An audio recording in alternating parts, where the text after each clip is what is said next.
We're live!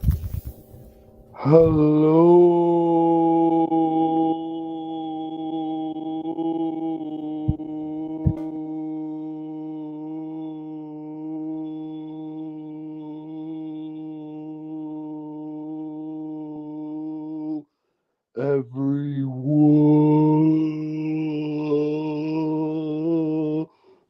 everyone.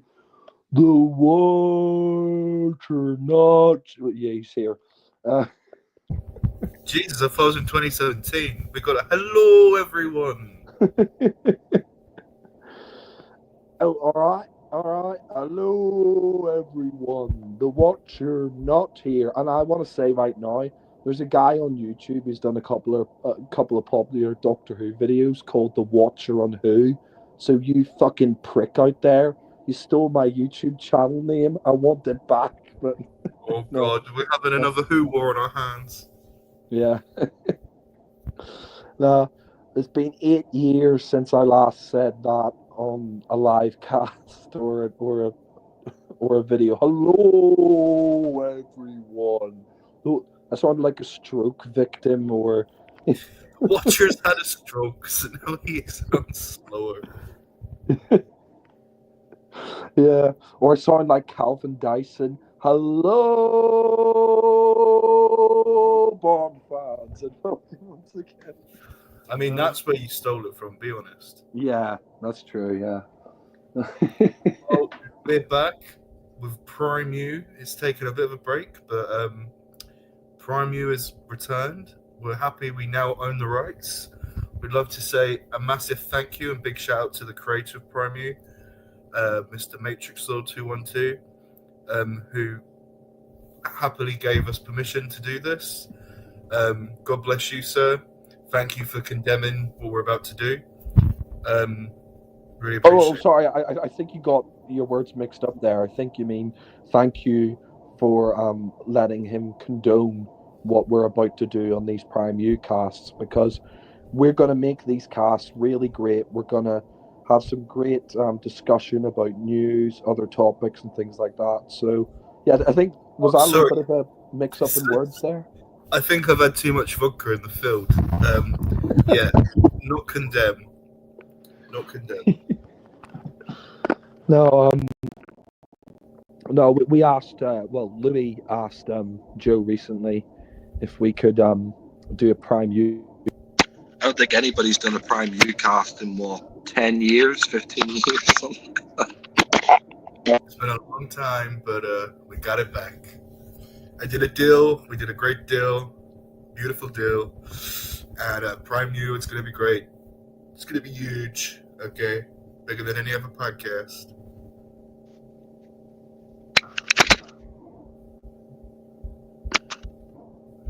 But we're here today to talk about something very close to our hearts, aren't we, Den?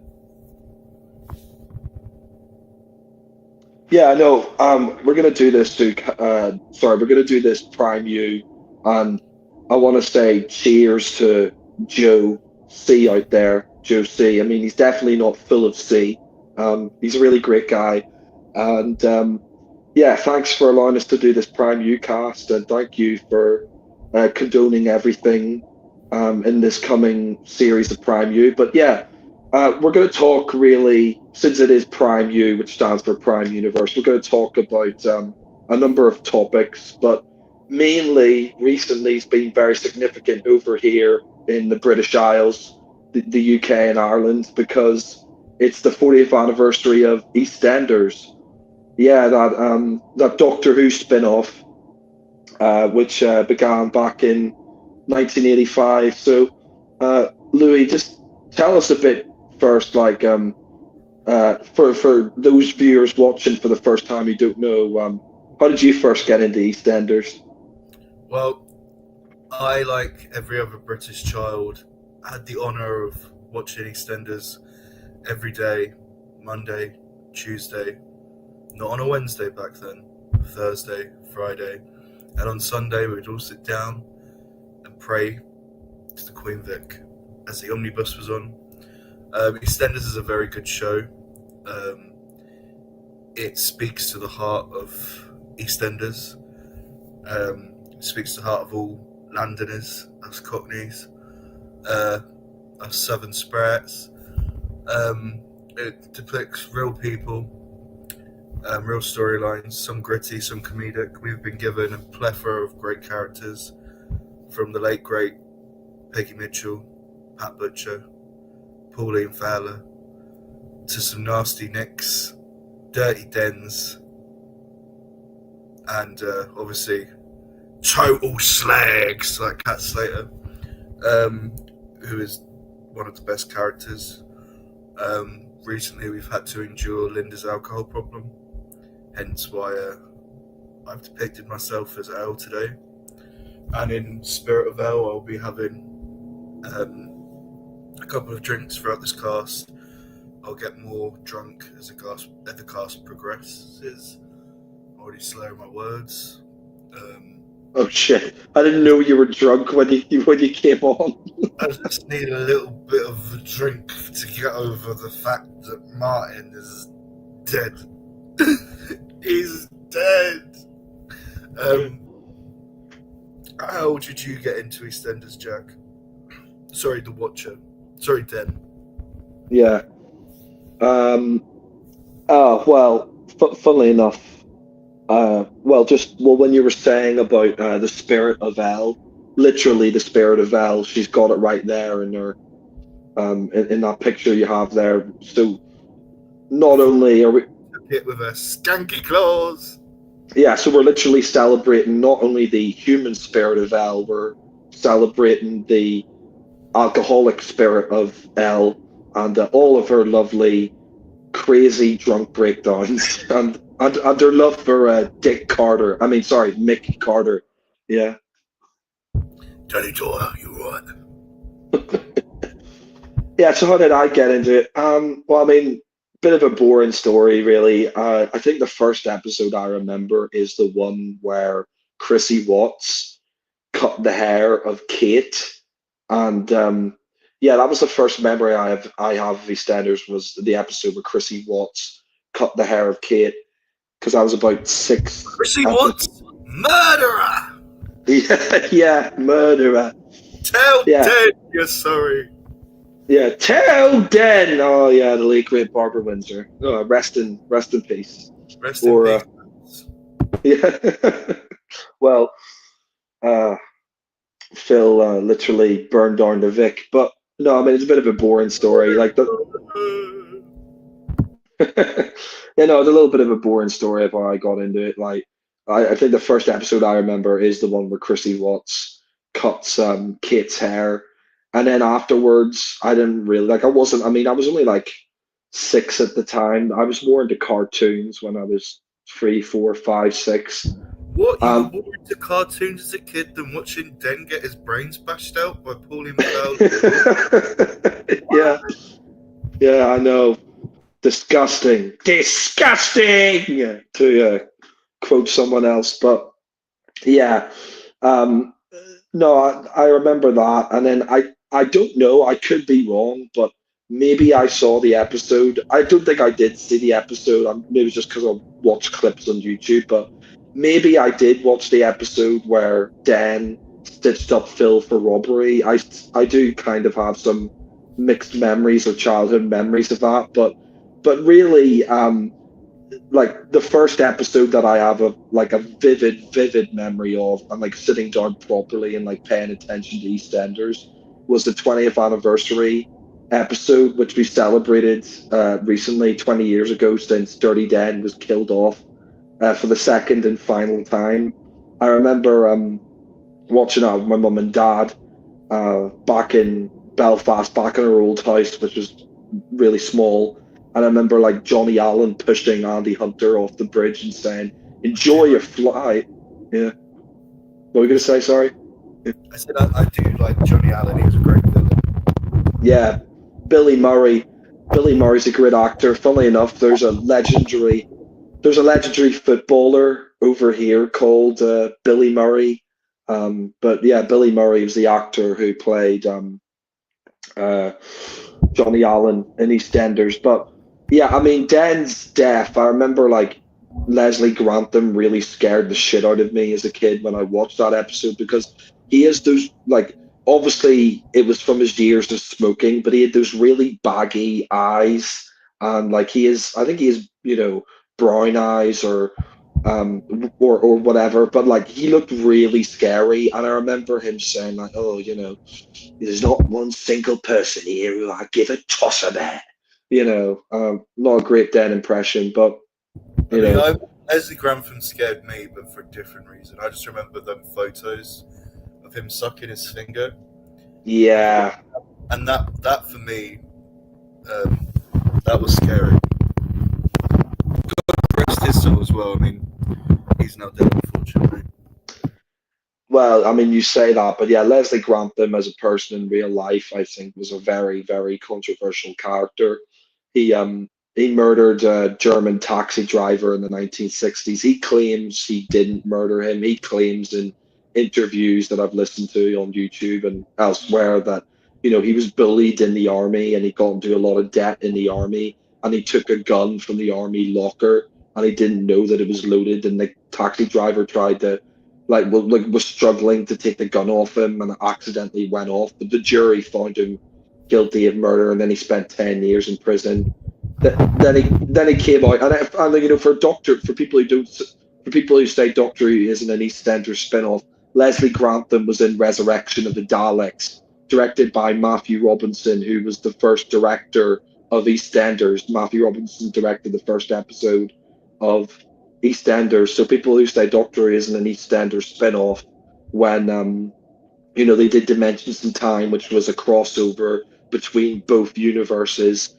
Doctor Who and EastEnders, they've always been linked with each other because Julia Smith, who directed Underwater Menace, she was the first producer along with Tony Holland on EastEnders. So, I mean, I don't know what you think. I mean, obviously, some people will disagree with this theory that EastEnders is a Doctor Who spin-off, but do you think they might, some people might have a point because Leslie Grantham was in Resurrection of the Daleks before he was in EastEnders. He was cast as Dan, and Matthew Robinson, who directed Resurrection of the Daleks and Attack of the Cybermen, he was the first director of EastEnders, and Julia Smith was the first producer of EastEnders. She directed The Underwater Menace, and Tony Holland was in The Savages. He did a bit of acting in The Savages. So what do you think of this theory? Do you think it's a load of bullshit, or do you think like the red balloon theory and I the mean, Davros it's homeless? obviously true because there's an episode in 2010. Actually, no, take back. I think it's 2008, 9, or 10, one of those, where I think it's 2008. Bradley and Stacey actually travel in the TARDIS. They fight Cybermen. They encounter a Dalek. Stacey actually tells the Bradley doctor of the TARDIS and how many rooms it has, corridors, and she's a bit disappointed when she enters it to find it's just a little blue box. Because I think there's something wrong with time, probably the Reapers, a bit like Father's Day. So yeah, the EastEnders is a Doctor Who spin-off, confirmed. No, no, no. Happy Bill's return. No, EastEnders is a Doctor Who spin-off because, like I said, Dimensions in Time is literally Doctor Who and the EastEnders universe colliding together, and the Dimensions in Time. Go ahead, sorry. Sorry, I was going to say it's the last ever classic serial. Yeah, exactly. Yeah. That was the finale of Classic Who, was EastEnders. Yeah, it was literally the 30th anniversary of Classic Who. So it was both universes colliding. Some people say the Toymaker might have come up with it, but no, EastEnders is definitely a Doctor Who spin-off. I mean, Jackie Tyler even says Peggy was trying to find the spirit of Den. Yeah. Yeah, she even says that. Yeah, if you watch Doomsday, they're watching the television, and the Cybermen spirits are there. The ghosts of the Cybermen coming for the parallel universe are there, and Peggy mistakes it for the ghost of Den Watts and says, I don't care if you are Den Watts. The only spirits here I'm selling is Jean is gin, alcohol, and whiskey. Now get out of my pub, yeah. I mean, if we're talking about EastEnders, who are some of your favourite characters? Oh, well, I mean, there's so many great ones over the years, but I have to say Angie Watts. I mean, we're talking about Elle. Oh, hello, darling. Yeah. No, that 40th anniversary, I mean, to talk about the episodes briefly, I haven't been a regular viewer of EastEnders really since uh, the aftermath of the 30th anniversary. I mean, I've watched occasional episodes, of tuned in and out, but Louis been more of an avid watcher. So I really didn't know what was going on in EastEnders. I had to catch up a bit. But I mean, what did you think of the build up to the 40th anniversary week and some of the storylines beforehand? I thought the episode where Phil possesses time travel abilities and he travels back to the 80s and encounters his past self. Another example of how it's tied into Doctor Who, actually. I thought that was a really good episode. Steve McFadden's acting was phenomenal, probably his best work he's ever done. It was nice to see younger version of Phil, Grant, Nigel, Eric, Peggy. Also, seeing Mrs. Flood appear to Sharon as a ghost was a really cool way to tease Mrs. Flood's reveal in season 15 of who she is. What did you think of that? Yeah, I really enjoyed it, and I mean, we're talking about that episode. For anybody who thinks, oh, these two guys are talking bullshit, there was no episode where Phil traveled back in time. Well, actually, if you watch the 40th anniversary, the episodes before the 40th anniversary, I think it was the 17th of February this year. Phil actually does have a dream where he remembers himself as a young boy back in, or a young man back in 1985, and I think it's the first time since 1993 that they've used that original EastEnders intro. Like I've seen people say for years, oh, they should bring back the original 1985 It EastEnders was intro. great. Yeah, and I think that is the first time since 1993 they brought back that original intro. Am I wrong about that? Or No, I believe you're right. I mean, they used for the 40th. They had like a ruby red logo, and then they had the night, the dark dark titles that they used for the 30th anniversary. Sorry, for the 35th anniversary. I preferred the 40th, the red. I didn't really like the dark ones as much, but that's just me. yeah, I mean, one thing I really liked was the I mean, one, like someone pointed this out online, and I kind of agree with them. I think it was a little bit of a missed opportunity for that 1985 flashback dream sequence episode that Phil has about, a memory or a dream he has of him as a young man. They could have had the end credits like the 1985 version as well. Would you agree with that, or do you think it was better they just stuck to the regular end I think credits? it would have been nice, but I kind of think it's also quite cool how it starts off in 85 and it ends in 2025. Yeah, no, It's I kind of, agree with that. I just, I do also think that Martin Fowler shouldn't have been killed off. That's my main problem with the 40th. Yeah, we'll get to that in a sec. One thing I will say though about that flashback episode briefly, I thought the actor who played a young Phil was really good. He looked like a young Steve McFadden when he first appeared in 1990, and like I think the actor who played his father was quite good, Eric Mitchell, where he was saying about to his wife and you know, I mean, I'm not going to spoil it for people who haven't seen it, but that was really good. And like a young Grant, and they're reading the paper and saying about Thatcher, millions are unemployed. I'm trying my best, Dad. And I mean, I mean, speaking of that episode, like, what was the highlight of that episode for you before we move on to some of the others? Um, I think the scene where Phil just broke down with Jay and he was talking about how he wishes he was dead. He's drank too much. He's like, my blood keeps pumping round and round, and my eyes are all bloodshot and yellow, and I wake up and I'm stoned. And he's like, and I'd tell my organs, boys, give up. And I just thought, fuck, feels fucked. Yeah. I gotta say, Steve McFadden, whatever people say about him, there's one thing I always have to say, like Steve McFadden, I always think tries his absolute best and in I mean, maybe he isn't 100% in every scene. Maybe like his acting could be a little bit better in some scenes, but you know, in all the episodes I've seen him in, for the most part, he's been a really incredible actor, and he's been a great asset to the show the past 35 years. And we've got to remember as well, like I mean, the show is called EastEnders, and most people, when they think of EastEnders, think of Phil, but he actually wasn't in it the first um, 4 to 5 years of the show. So it's kind of interesting that he was, one of the main focuses. And Louis told me this as well, that Phil tried to kill himself by inhaling car fumes. So I'm going to go back and watch that episode. I mean, yeah, what did you think of that? Yeah, I think Steve McFadden's probably the best actor on the show. One of Britain's best actors in general.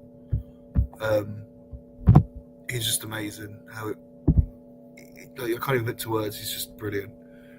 I also like they've brought Nigel Bates back. I think that's a really good idea. He's a great character. He's kind of like what Heather is to Shirley, Nigel is to Phil. Kind of that he's not the hard man, he's the comic relief with a good heart. It's very sad he's going to be killed off soon, which is a shame. Yeah, speaking of EastEnders, funnily enough, Dennis Waterman, who passed away about nearly 3 years ago now, he starred in a British television comedy drama series called Minder, starring George Cole. It started production back in 1978. The first episode was 1979, and it ended in 1994. Steve McFadden actually appears in an episode of Minder before he appeared in EastEnders. He doesn't like have any lines of dialogue. He just appears as this thug who's going to beat somebody up.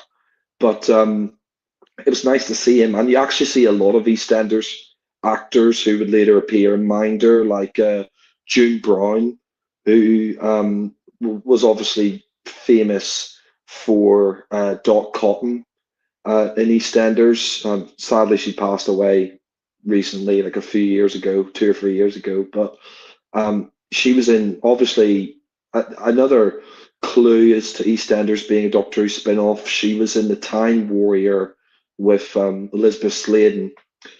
She played one of the lords of the rival castle, one of the ladies, sorry, of the rival castle. But yeah, June Brown was in an episode of Minder before she was in EastEnders, and Steve McFadden was in an episode as basically a glorified extra of no lines in Minder before he was in EastEnders. So a lot of actors from the East End of London or just whatever who later appeared in EastEnders were in Minder first. But we're not talking about Minder. Yeah, I mean, I thought the 40th anniversary, like speaking about Cindy, all that stuff was very interesting. I thought because I didn't know that someone tried to kill her, and of course she grabs the gun from Phil's safe, and she knew the code, and she thinks it's Ian because Cindy was married to Ian for many years, and she thinks that Ian tried to kill her last Christmas, and take the locket from her. And yeah, what did you think about all that stuff? Yeah, it's good. I mean, I'm glad they brought Cindy back. Cindy's a good character.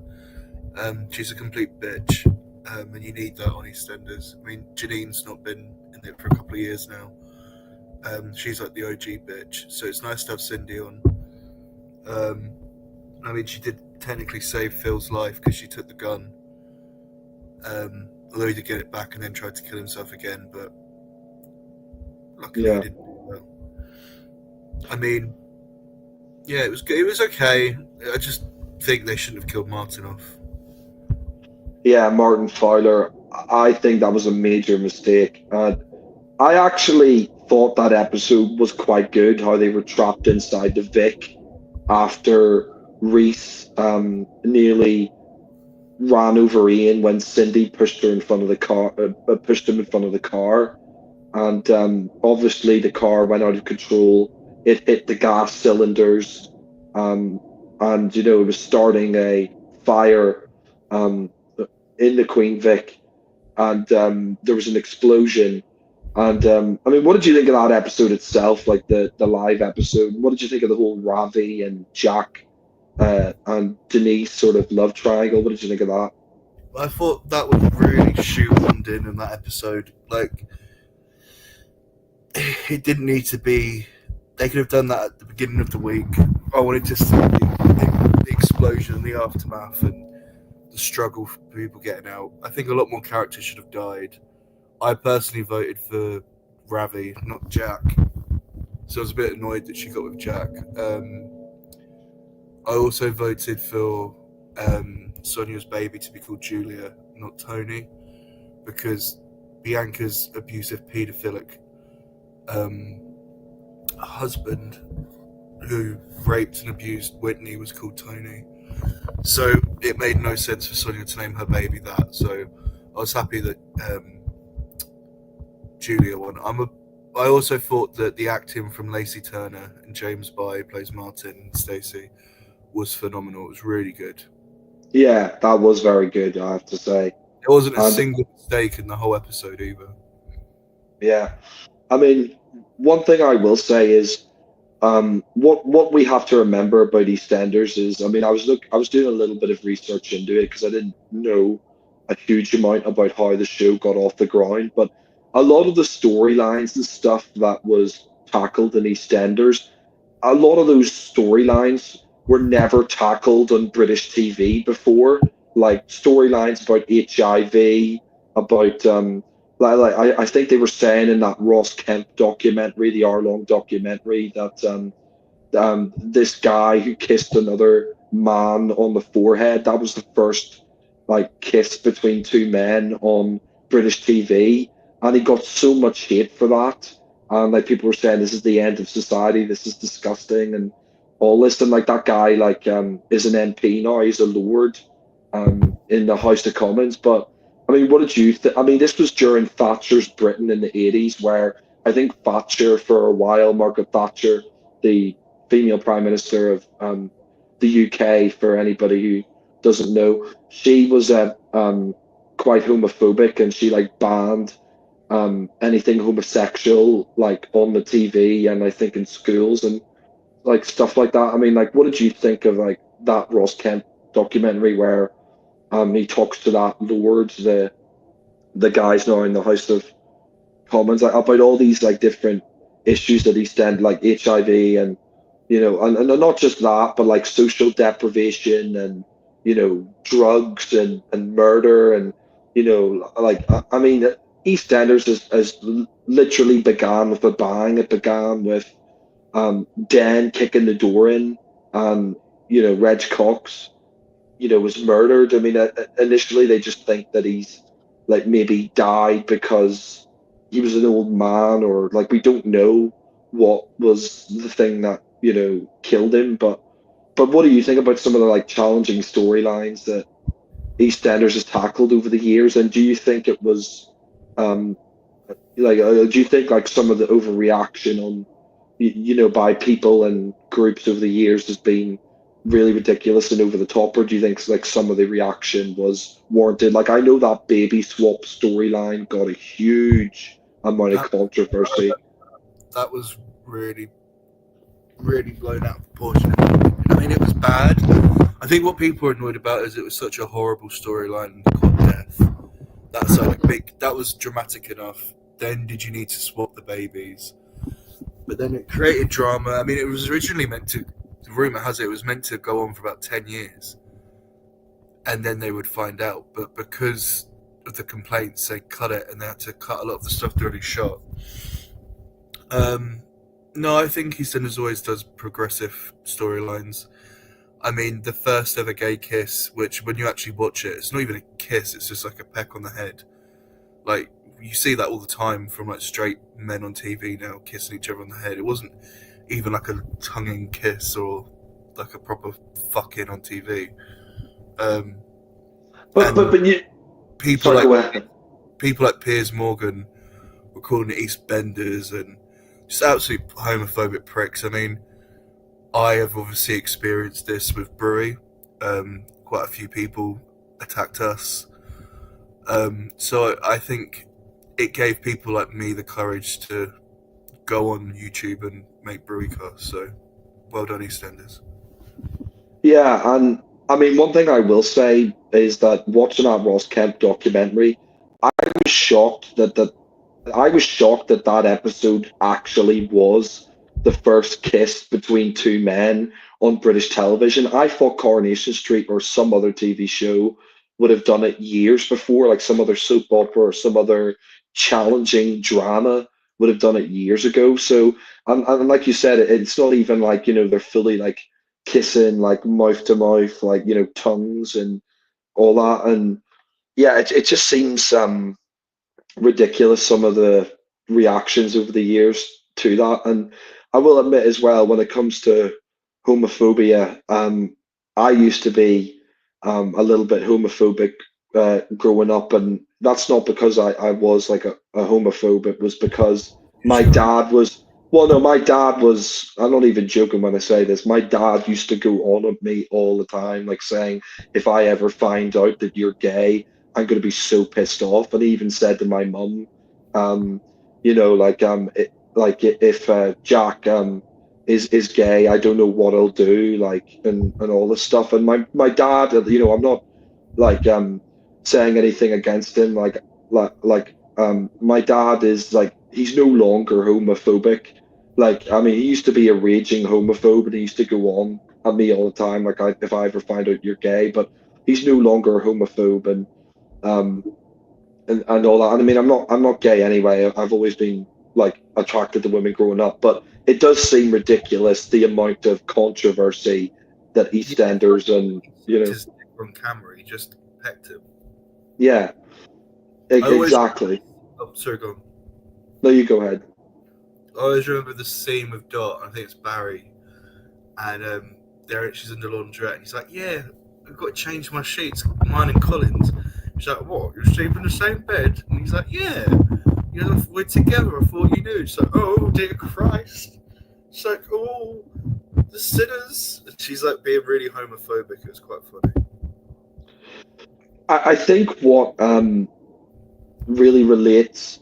I think what I can really relate to with EastEnders is the whole Dan and Angie divorce, and the whole Mick and Linda divorce thing, because my parents went through a nasty divorce that lasted, just like over 10 years. Like, it finally ended at the start of 2024. Like, well, I mean, technically it ended in 2022 when, like after well, I mean, the divorce started in 2014.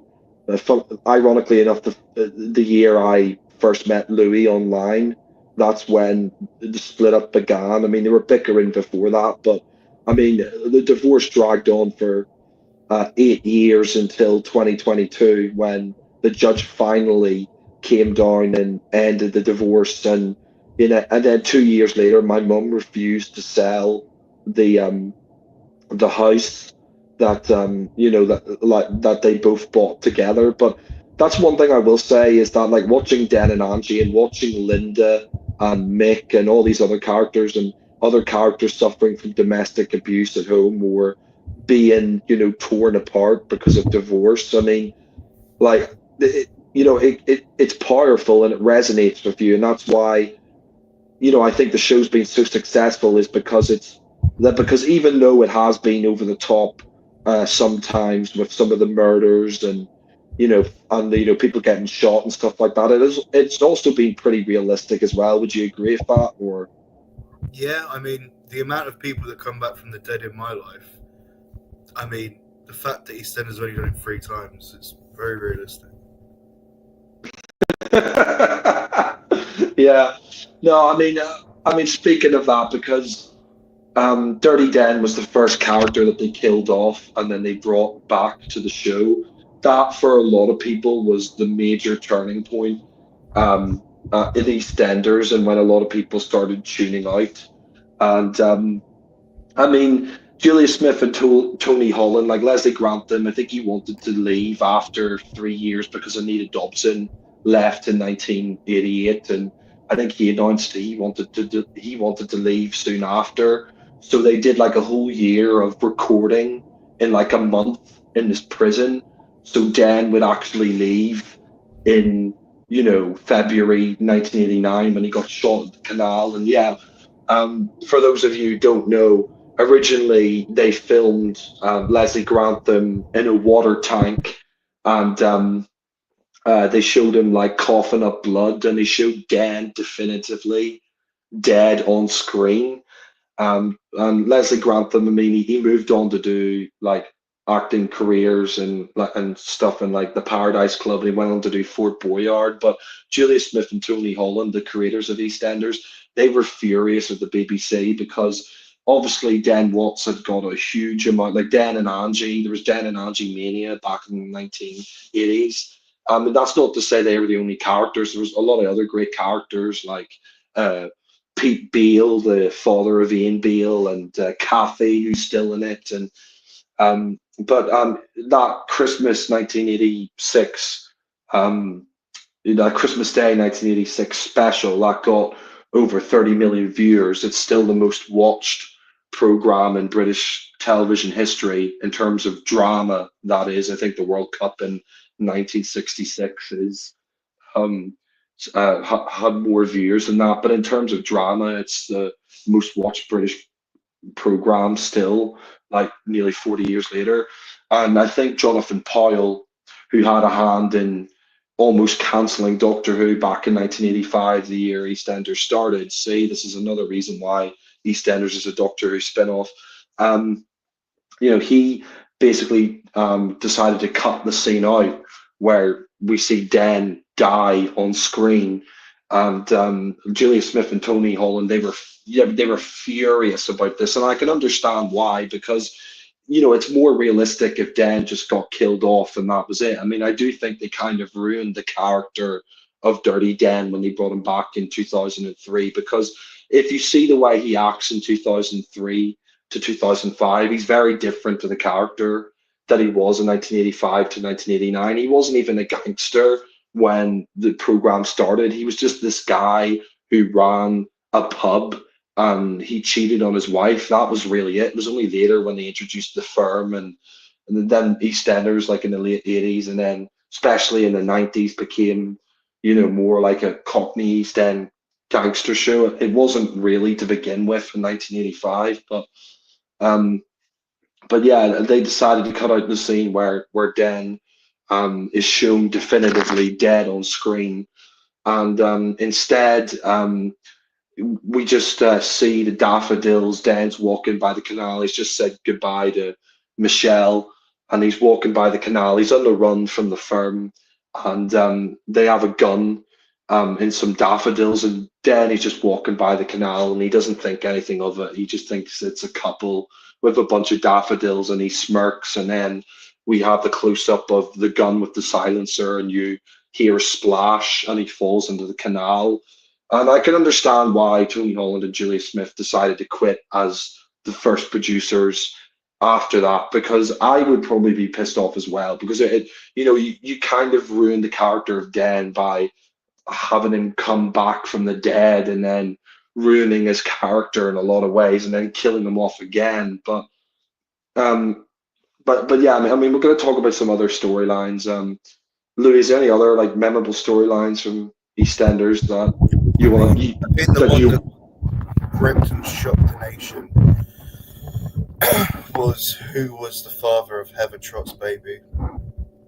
Do you agree? yeah uh, yeah Was it Billy? Was it Phil? Was it Minty? But no, yeah. alas, it was young Darren Miller.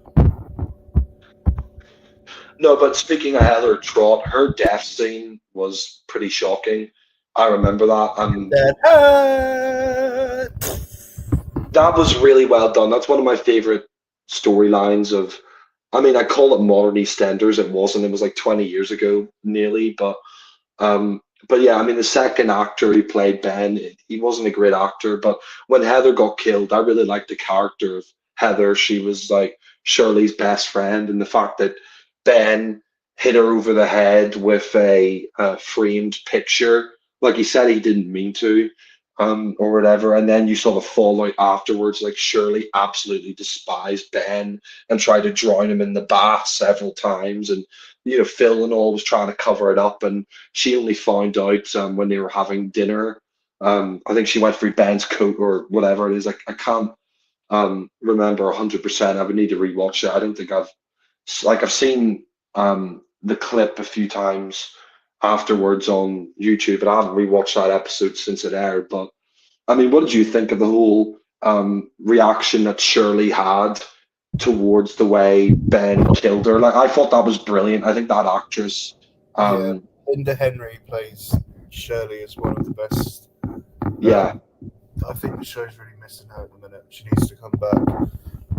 Yeah, she was brilliant. The way she tried to drown Ben. I mean, drowning is Shirley's method of choice when coming to kill people. She's tried to drown Mick. She tried to drown Linda, Dean, Ben, her dad, Stan. It was so powerful, and you could really feel the pain that she'd lost her best friend. yeah.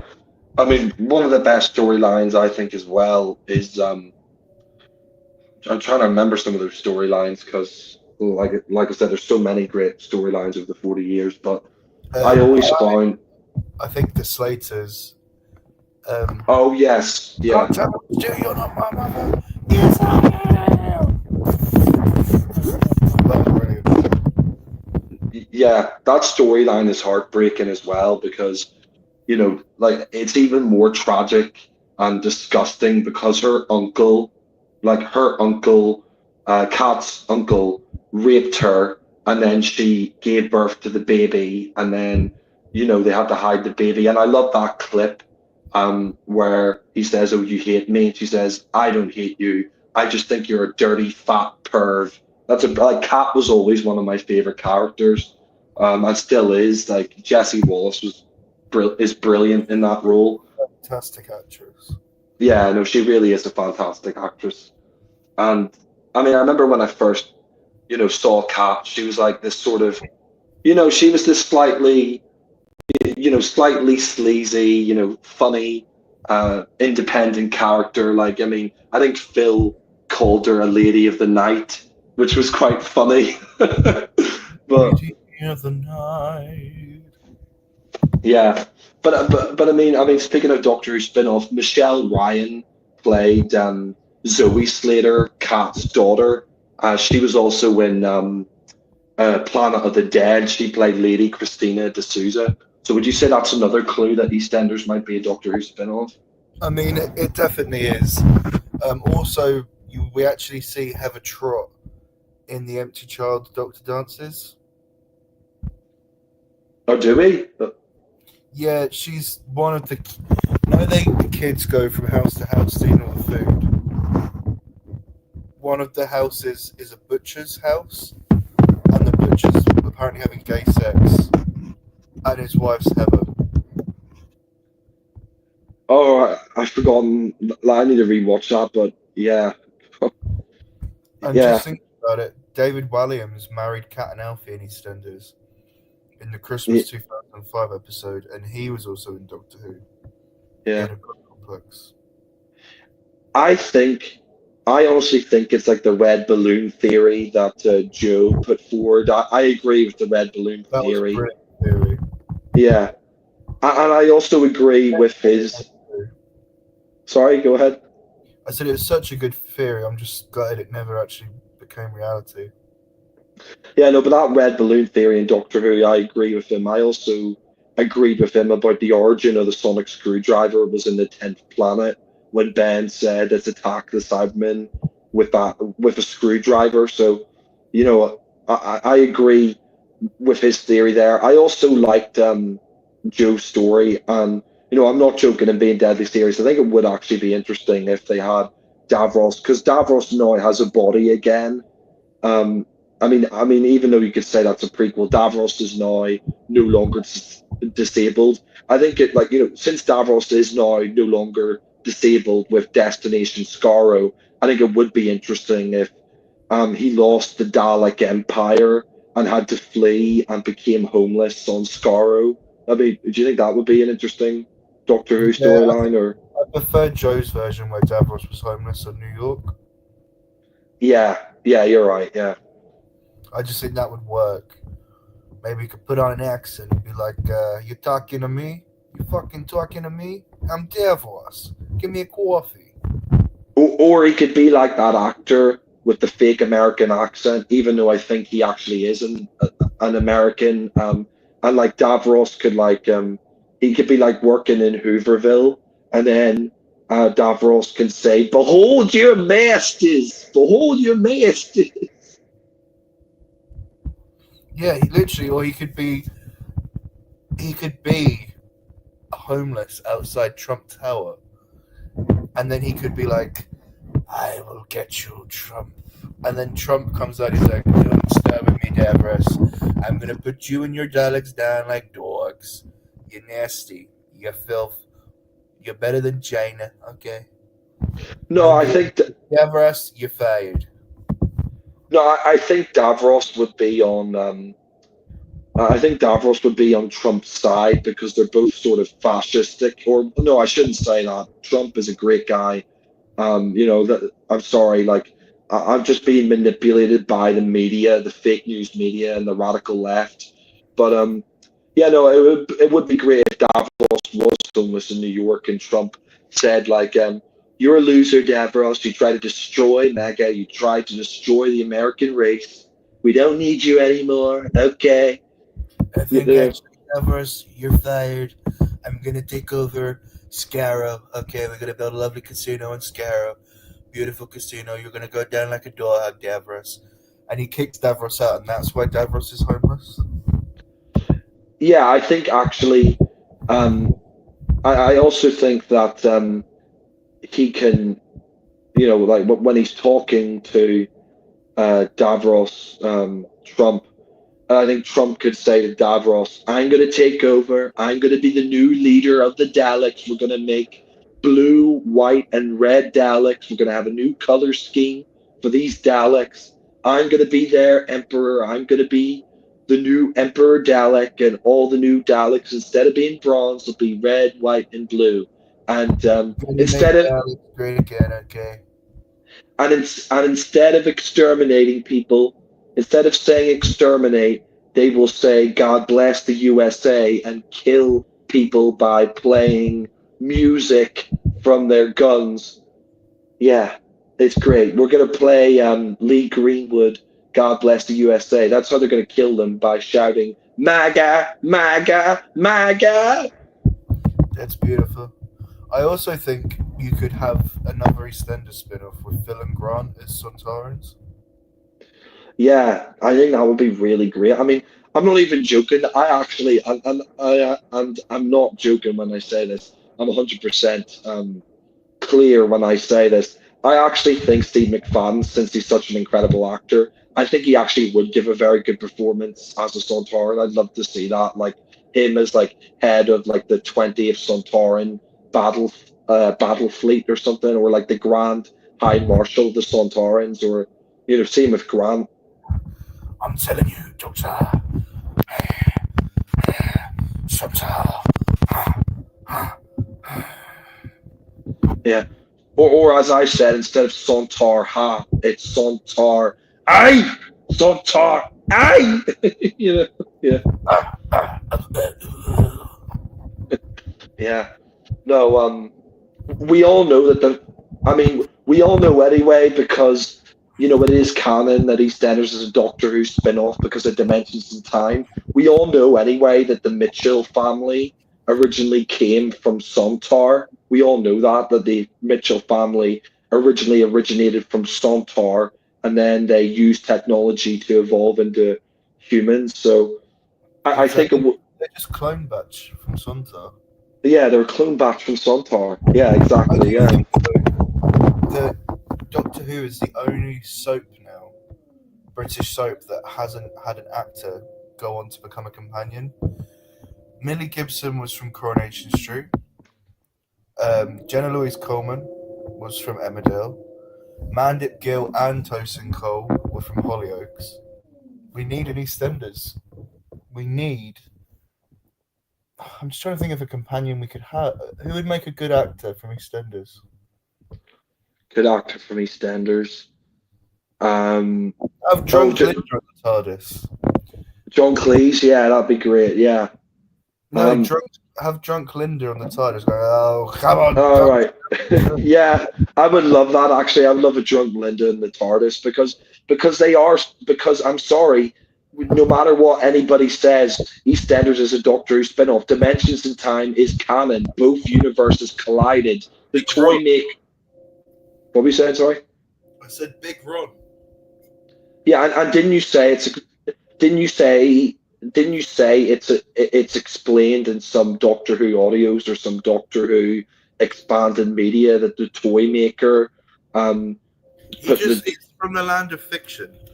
yeah, exactly, like the toy maker collided both universes together, and like he was the one, like the toy maker was the one who had the Doctor Who universe and the EastEnders universe collide with each other, and Dimensions in Time. Listen to Big Finish Gallifrey series. They establish why Leela survived the time war. Leela was sent to Albert Square, where she married an Italian guy, changed the name to Rosa for disguise from the Time Lords, sending her to the Time War, and she had loads of kids, Beppe being one of them. Yeah, and for those of you who don't know, like Joe, and how are you, man? I hope everything's going well. Fuck that Noel guy, he's a piece of shit. But yeah, no, we're coming for you. But I have to say, like, you know, Joe, you should watch EastEnders. Joe, you should actually watch some episodes of EastEnders because Louise Jameson was in EastEnders in the 90s. She played an Italian London, bro.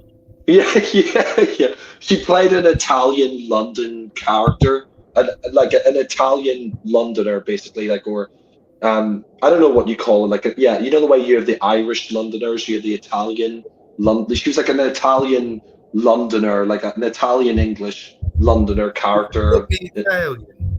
Yeah, talking Italian. Philip Mitchell's waiting, talking Italian. Yeah. Yeah, but yeah, I mean, I'm trying to think of other Doctor Who actors that were in EastEnders and vice versa. Do you remember the episode where Bradley went with Stacey to a Doctor Who? That's what I said. That's what I said earlier. They actually went in the TARDIS. They encountered. Oh yeah, you're right. Yeah, sorry about that. Yeah. Alex. Yeah. Oh, and I'm trying to think of other Doctor Who and EastEnders references. Oh yeah, do you remember in the Sarah Jane Adventures, where Rami's talking to her father and saying, "Oh, can you do like some EastEnders impressions?" And he says, and he's like, "Ricky," and he starts doing Bianca or whatever it is. The thing is, Bianca's dad is actually evil Dr. Yusuf, who blew up the B&B. Yeah. Beat up Zainab. Yeah, and it is a spin-off because Matthew Robinson, who directed, I've said it a billion times already in this cast, but Matthew Robinson, the first director of EastEnders, he directed Resurrection of the Daleks and Attack of the Cybermen. He was the one who got Leslie Grantham the role of Den Watts, and he was the one who directed the first EastEnders episode. So, and Julia Smith, directed Underwater Menace, and Tony Holland was acting. He did a bit of acting in The Savages, so 100% confirmed Doctor Who spin-off. And the episode 42, Cindy Bill's in it. Yeah. I'm trying to think of some other theories. I remember Joe's theory, and I agree with Joe's theory on this. I really like Joe's theory about what was it? Oh yeah, that Matt Smith. Matt Smith got his coat from the character that appeared in the Curse of Fenric. I agree with that theory as well because it makes sense. The Seventh Doctor saw that character in Curse of Fenric with that coat that Matt Smith wore that's very similar, and I agree with that theory as well. I think you're forgetting as well. Chrissy Watts' murderer, Ram Torchwood. Yeah, Tracy Ann Oberman. She was the one who was turned into a Cyberman. Mel And she says, "I did my duty for Queen and country." Bonnie Langford has been in EastEnders. Mel Owen, who was married to Steve Owen, she was in Nightmare in Silver. Zainab Masood was in 11th Hour. Tanya Brannan was Linda with a Y in Bad Wolf. Yeah, exactly. The evil vicar who killed loads of people, including Denise, his ex-husband. He was Donna Noble's first husband. Aunt Babe Levine. Yeah, Aunt Babe, who was growing all these drugs for the Carter family. She played Margaret Levine in series 1, and Aunt Babe, who's related to the landlord at the time, Mick Carter, she was in EastEnders and Doctor Who, and Tanya. Go ahead, sorry. I bet you'll forget this one. The one and only legend, God rest her soul, June Brown was in Time Warrior. Yeah, I said that earlier. Yeah. Bro, I didn't hear you. You didn't say it loud enough. Anita Dobson obviously is back. And she's actually sharing scenes at the minute with in Doctor Who with the actress who plays Yolandi. Yeah, and that's the thing. Anita Dobson, talking about the 40th anniversary episode, that was my favorite moment because I never expected her to come back. Because I hello, darling. I mean, maybe I was maybe I should have picked up on the clue when she appeared in that Ross Kemp documentary for the 40th anniversary. Maybe I should have picked up on the clue there that she was going to be in that 40th anniversary episode. But she hasn't been in the show since she left after 3 years in 1988. So that's been her one and only scene since then. It's been nearly 40 years since she has last been in the show. But I mean, that came out of nowhere, but what did you think of that scene? It was just brilliant. Yeah. It was so good. Oh, excuse me. To see Anita Dobson again, she just slipped effortlessly back into the role. She looks exactly the same, really, apart from the wig. Obviously, it was put on. Yeah. Hello, darling. Now shout there and scream. Yeah, exactly. And then she was like saying, come on, you're not going to go yet, and I mean, can I ask you something, a serious question here? Did you have, did you know at all, because the way there's a lot of people who work behind the scenes in EastEnders, did you hear any rumors or read any articles that she might be returning before this 40th anniversary? Or? It was a complete surprise. They didn't tell, none of the cast knew until the episode went out. Half the writing team didn't know it either, so it was a shock. I mean, I'd seen that she was in the documentary, but so was Pamson Clemens, who plays Pat. I just assumed Anita Dobson would know. She was only in it for 3 years. Yeah, exactly. Yeah. But I would never assume she would. Yeah, but speaking about vodka being in the field and Vanessa Gould, I mean, what did you think of that whole storyline when Die, Brennan scum! Yeah. Probably in the fridge. Probably's in the fridge. Probably's in the fridge, you liar! It was one of the best moments of EastEnders. I would have loved it if instead of Ange popping up, it was the ghost of Vanessa Gold going, "Publi's in the Vic, Publi's in the Vic, you liar!" Yeah. You know. I mean, that scene does hurt now after the betrayal that I endured with the vodka in the field. But I'm not quite ready to talk about the breakup of Brewery just yet. We'll do a private. We'll do another Prime that's dedicated to my side of the brew story. But I'm fragile. Yeah. Well, no, I'm sorry to hear that, but I mean, I think maybe we should keep the personal stuff off Prime U because we just want to talk about TV shows and other things. And Well, I'm sure people are begging, all the fans out there are begging to know my side, but one day we'll do it. But right now, I can't. It's too raw. Just know that George backs scum, and that's what I'll say. okay, well, yeah, but anyway, going back to EastEnders, what's been like your favorite storylines from like the 80s, 90s, 2000s, 2010s, and now the 2020s? We're halfway through the 2020s, so I mean, just off the top of your head, like what like ones really stick out to you? I mean, let's start in order. Let's start with the 80s. Like, which ones really? I mean, let's forget the Den and Angie storylines. Let's forget the obvious ones from the 80s. Let's forget the Den and Angie storylines. Which like 80s storylines? Well, I did quite like the 80s storyline of Den getting Michelle pregnant. That was like one of the first big stories of the show. Yeah. Although pretty controversial. You know, because she. Sorry, go ahead. Go ahead. So I was going to say for the 90s, there's quite a few I like the Saskia murder. That was good.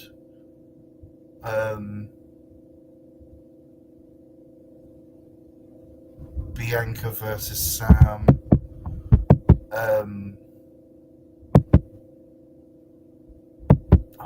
So many.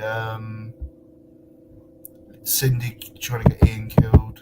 That was good. Sharon Gate, obviously. Mark's AIDS. 2000s, I'd probably say that Archie, Who Killed Archie, his whole storyline, that was really good. The Cat Alfie storyline, You Ain't My Mother. Chrissy Watts Murderer.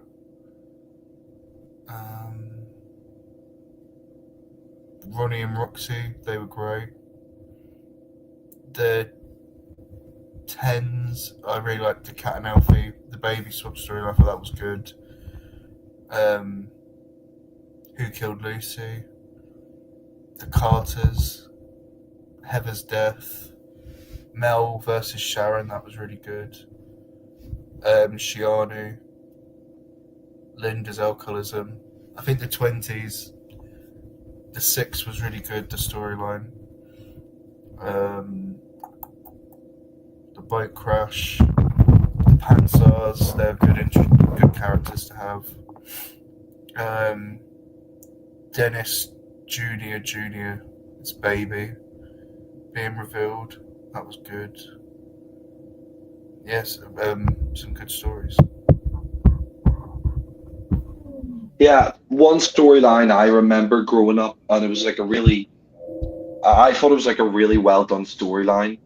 Was that storyline with the girl, sorry, the woman who had a daughter, and the other woman wanted the baby from her, and then in the end she felt so guilty about trying to get her baby all the time that she opened the oven, the gas oven, and then lit the cigarette and it blew up. Like when I first saw that, like as a kid, like I never expected that to happen, but that was like one of the I thought the better storylines in EastEnders. Don't know what you thought about it, but Sorry, say that again. You broke up a little bit for me. no, I was saying one of the storylines I remember when I was a kid or when I was growing up is that storyline of that woman who has a daughter and this other woman and her boyfriend want the baby for herself because she wants a baby or Oh, whatever. Mad May. Yeah, Mad May. I remember that storyline at the time, and Was when good. yeah, I remember that storyline at the time, and when she opened the oven and then turned the gas on and then lit the cigarette, like I And never saw that Keith, coming. and then Keith Miller, the laziest man in the whole of EastEnders, had to save Dawn. Yeah, That was brilliant. I miss Keith. He was a great character. Um, yeah, originally that storyline was going to be a lot darker because Mad May was going to perform a cesarean on Dawn, take the baby, and run off. But because of Madeleine McCann's disappearance, they cut all of that. yeah. Speaking of some storylines that I really enjoyed, um, obviously John Altman, who Louis actually like, I mean, he nearly met him in real life. Like his friends got some pictures with him and talked to him. Like he's actually been in like Louis's house, which is really awesome. You know, Sorry, say that again. Who's been in my house? John Altman. Oh yeah, no, that is true. He did. He did. We had great sex. No, In like all seriousness, he did actually come into my house. yeah, he was in the area, didn't you say? And Yeah, your friends. He lives very close to Brighton, well, in Brighton. So he came to my restaurant, which I lived above. And he went, "Hello, Ma." Hello, Say hello, Ma. Nick. But And he called a bunch of Down syndromes mongrels. We had to tell him off. that was in the show, we all know. But I mean, speaking of the character of nasty Nick Cotton, it's been 10 years since he finally died in the show. Um, I mean, what did you think of some of the storylines for Nick? Because because when the show first begins, we don't know what's going on with Reg Cox, but he is the guy causing all of this mayhem. He's the one who trashes the local shop. He's the one that the local people like Dan and everybody meet in the they meet in the laundrette to beat him up at night and all that, you know.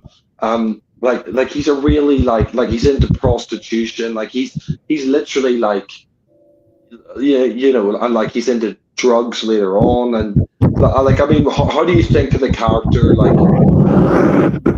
is Well, I want developed? to say that Reg Cox was also in Doctor Who as a spiky alien from Mission to Yeah, he was actually, yeah, funnily enough.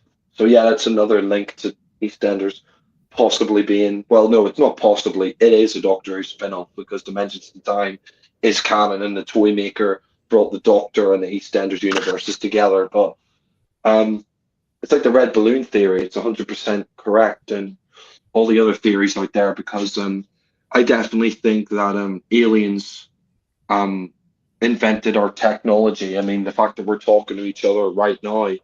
I mean, there used to be rotary phones back in the day, and the fact that now here we are 50 years later and we're talking on a phone like this, there must be something to do with aliens. I agree with Joe about that. But I do think it would have been interesting to have Julia Smith's original plan of turning Nasty Nick gay with Lofty. you know, it kind of would have been because he's the one that Nick comes around and sees all the time, and he hangs out a lot with Lofty, and he kind of bullies him a bit. So maybe it would have been interesting. I don't know. But John Altman, I saw an interview with John Altman on GB News, and he said he didn't think the character of Nick was gay, not because he was homophobic, but he just thought the character of Nick just wasn't gay. I mean, what did you think about that? I mean, I think it would have been quite interesting. It might have given Nick a different side to his character. Yeah, and the thing was, Nick was John Altman as Nick was a regular character there for 5 years on the show, and it was because he refused to do that storyline that he stopped being a regular and he only appeared more sporadically over the years afterwards. Am I correct in that? That's what John Altman, I think, said, Yeah, or yeah, that's correct. yeah. But I'm like, what about humor in EastEnders? We're talking a lot about darkness and stuff. There was actually a lot of humor in EastEnders to begin with. Like I was watching episode 14 and 15 recently. I only saw the first 13 episodes of EastEnders, the original EastEnders, a couple of years ago for the 38th anniversary. We did a cast on that. And I decided to watch episode 14 and 15 recently. And there's a really funny moment in episode 15 where Dan's saying, business to the Vic is very, very slow. I was thinking of getting a stripper in, not to have sex with her, but, just to get the punters in and, to get bums on seats and make more money. And Anne just saying, no, I agree. And Dan's saying, wait, what? You're actually saying you're agreeing to me looking for a stripper? And then she says, yeah, why not? And then Dan has like a smile on his face. And then he comes back later in the episode and he's really pissed off. And Angie says to, I think it's Kathy or another character. I don't think it is Kathy. I think it might be Sue from the calf or whatever. She says, I sent him to see a male stripper. I think it was he went to a hen do or something like that, and like Dan is like really pissed off. He has like a drink and he goes upstairs. I mean, what did you think of that? I thought that was kind of funny, but Yeah, no, I think that was really funny. I mean, Anne just yeah. got some classic lines, like when she's arguing with Jan. So I believed him. I really believed him. Yeah, and funnily enough, I saw I was listening to an interview from 2003 when Leslie Grantham came back because he was away for 15 years. He said that there was a whole dialogue speech that they gave him during his original run in EastEnders. They've written him like pages of dialogue because Angie, there's a moment where Angie says, "Oh, it's okay." There's a moment where Angie says it's okay for you to have all these affairs with all these different women, but as soon as I look at another man or try to have an affair with another man, you shoot me down, and the and what's going on there? I think he's falling asleep. No, what's wrong? No, a bit of interference there. No, but apparently they've written a speech for him, like pages of dialogue where he explains where he's coming from, and he said oh, that's just the way the cookie crumbles, and Leslie Grantham said, I'm not saying that. And then he said, I'll just do it in one word. And then he said to Anita Dobson, don't worry, the camera will still be on you afterwards for your reaction. And he just said tough after she said that, after she said, oh, it's okay for you to have all these affairs and all. And he said, the next day, people were saying, I hated you last night, you B, but you made me laugh. But I mean, I suppose there's some other rejected storylines that they never did, which I think would have been interesting. Is there any rejected storylines you think that would have been really interesting for EastEnders? Or Sorry, if you can hear any noise, there's a lot of wind outside. that's all right. There was originally going to be an RIA bombing that was going to kill off Pete Bill, but that was cut. Do you think that was the right decision, or do you think they should have done that? I think they should have done it. Because they never mentioned any terrorists, have they, in EastEnders? Or they probably have mentioned them in passing, but they never mentioned a group by name, or maybe they have, but I don't know. I think it would have been really good to have done that personally. Yeah, I mean, and they missed their opportunity because that's when the IRA were still. I mean, the IRA are still around, but they're not bombing to the huge extent that they were back in the late 60s, 70s, 80s, and early 90s, and they kind of missed their opportunity with that. But I suppose I'll be very controversial, but I think you're right. That would have been, shocking and well done as well. But I mean, they missed their opportunity because Troubles didn't start till like 1970, 1969 is when it officially started. But Troubles didn't really start till the 70s. But um, yeah, I mean, is there any other storylines? Like, do you think, do you think they maybe should have done some like other storyline, like other topics that they maybe haven't covered? Like, I mean, I suppose they covered every. I mean, it's been going on 40 years. They probably covered every topic in the book for the most part. But do you think there's like some storylines they really should have delved into, or like what kind of? Here's a better question: what kind of storylines would you create for EastEnders? I think they should have a storyline where you see one of the it cuts to different men on the square sneaking off. You don't know where they've gone, and you see the back of this woman with black hair, and she's snogging one of the guys, but you don't see who it is. And then it's like a who is the affair, but it turns out it's a drag queen they're having the affair with. That would kind of be interesting if I'm being honest, because that has happened in real life. So that would kind of be interesting. Or you Um, have a couple of pregnant women, a couple of teenagers have sex, and then a couple of months later, the baby's left in the big bin in the dumpster, and it's like who was the mother of the baby? yeah, but speaking about some of the gangsters and EastEnders that we've had over the years, leaving out the obvious ones like Dan and Phil Mitchell, I think the best gangster character in EastEnders was either Steve Owen or Derek Branning. Would you agree with that? Or would you disagree? Sorry. Speaking about some of the gangsters, leaving out Phil and Dan, the obvious ones, who would you say were the best gangsters were in the show? I think either Steve Owen or Derek Branning. Would you agree with that? Would you Yeah, I disagree? think Derek Brannan's death was a massive opportunity that they missed it. So they should have just sent him to prison. Yeah, I thought he wasn't in the show long enough, if I'm being perfectly honest. And yeah, that actor was also in The Idiot's Lantern. He was the father of like he was the father in The Idiot's Lantern. So again, that's proving that EastEnders is a Doctor Who spin-off. Um, but Just but looking at but the rejected storylines, and apparently when she was married to Grant, they were going to turn Sharon into an alcoholic, really, I didn't know that. but she said she didn't believe the character would after Up and Vange. Also, Grant was meant to rape Tiffany.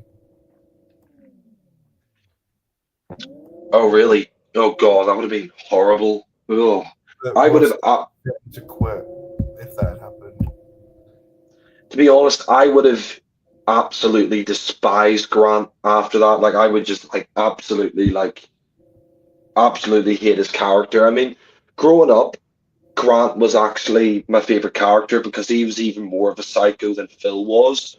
But at the same time, Grant is not a nasty person. No, sorry, he's not a nice person. Like Bianca was saying that when he came back, like, oh, what you did to Tiffany, Grant, you're a psycho and you always have been. And you could tell even Grant that got to him a little bit. And I mean, I did think the way, I mean, speaking about, because we haven't spoken about the 40th anniversary episodes that much.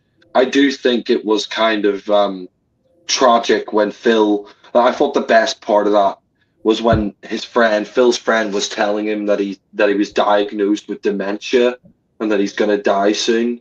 He's got the dementia gene, and I mean Phil doesn't have dementia, but um, that was. I don't know about you, but I thought that was really powerful. Did you? Or Yeah, no, I agree. yeah. I was just looking as well. Originally, they shot two endings of the Barry and Janine fight, and one of them, which is actually filmed, would have Barry push Janine, and Janine would have died.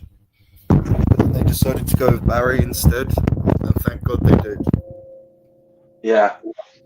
Oh, I gotta say, Charlie Brooks as Janine. I mean, you know, I have to say, I mean, what a great actress and that she is and still is. I And love it when she fights Stacy and then push. yeah, I mean, her character is just so, I think, well written. I mean, yes, sometimes her character is a little bit ridiculous, but I think Janine is one of the best written characters because she felt abandoned by her dad, Frank. I mean, Frank loved her, but she also felt like abandoned by Frank. And the way the way she was with Archie Mitchell. And I mean, I could be wrong, but I think maybe she genuinely did love Archie. To you, or do you think it was just a case of her again, just being with him because he was the landlord of the Queen Vic and he had a lot of money, or I like, think it was a mixture of that. I think she has daddy issues as well, so she always goes to the older man. yeah. Did you know as well, originally Peggy Mitchell was meant to be the killer of Archie? But because Barbara Windsor was leaving, they just switched it last minute to Stacy. Yeah, I mean, it would have made more sense if Peggy did it, but I kind of like the fact it was Stacey that was the one who did it. Do you, or I don't know. Sorry, say that again.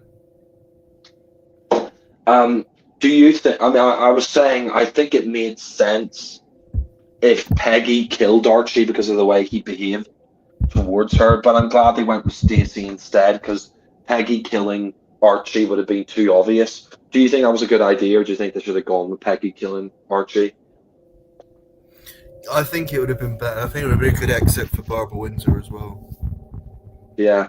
Although saying that storyline where like that was the first time I really saw Phil become a complete wreck was when he was on crack and he says you love this place more than you love me, and then he lights the Vic on fire and then she leaves, and that was back in 2010 for the 25th anniversary. Um but I think we have to talk about, because this is a standout storyline I think of all of EastEnders, because it was genuinely shocking when I first saw it. When Bradley, Time. yeah, Dimensions in Time, yeah, of course. But when Bradley fell off the roof, I mean, that was genuinely shocking because I didn't know beforehand, and I really That liked was. the character of Bradley. What you said? I said that was brilliant. Yeah, because Bradley was treated so poorly by Stacey. Like that Christmas episode is brilliant, where they watch the Christmas tape by mistake or whatever, and they see that Max was sleeping with Stacey, his wife to be, and you felt so like your heart bled for Bradley afterwards because he absolutely loved Stacey and adored her, and the fact that Max, I mean, um, he couldn't keep his dick out of any woman over 18. Max, he was sleeping with everyone, the fact that he actually slept with his son's um wife to be, it was just sickening, and then that, Disgusting. yeah, it was disgusting. I mean Max as an individual was just disgusting when he did that, but Max scum. yeah, yeah.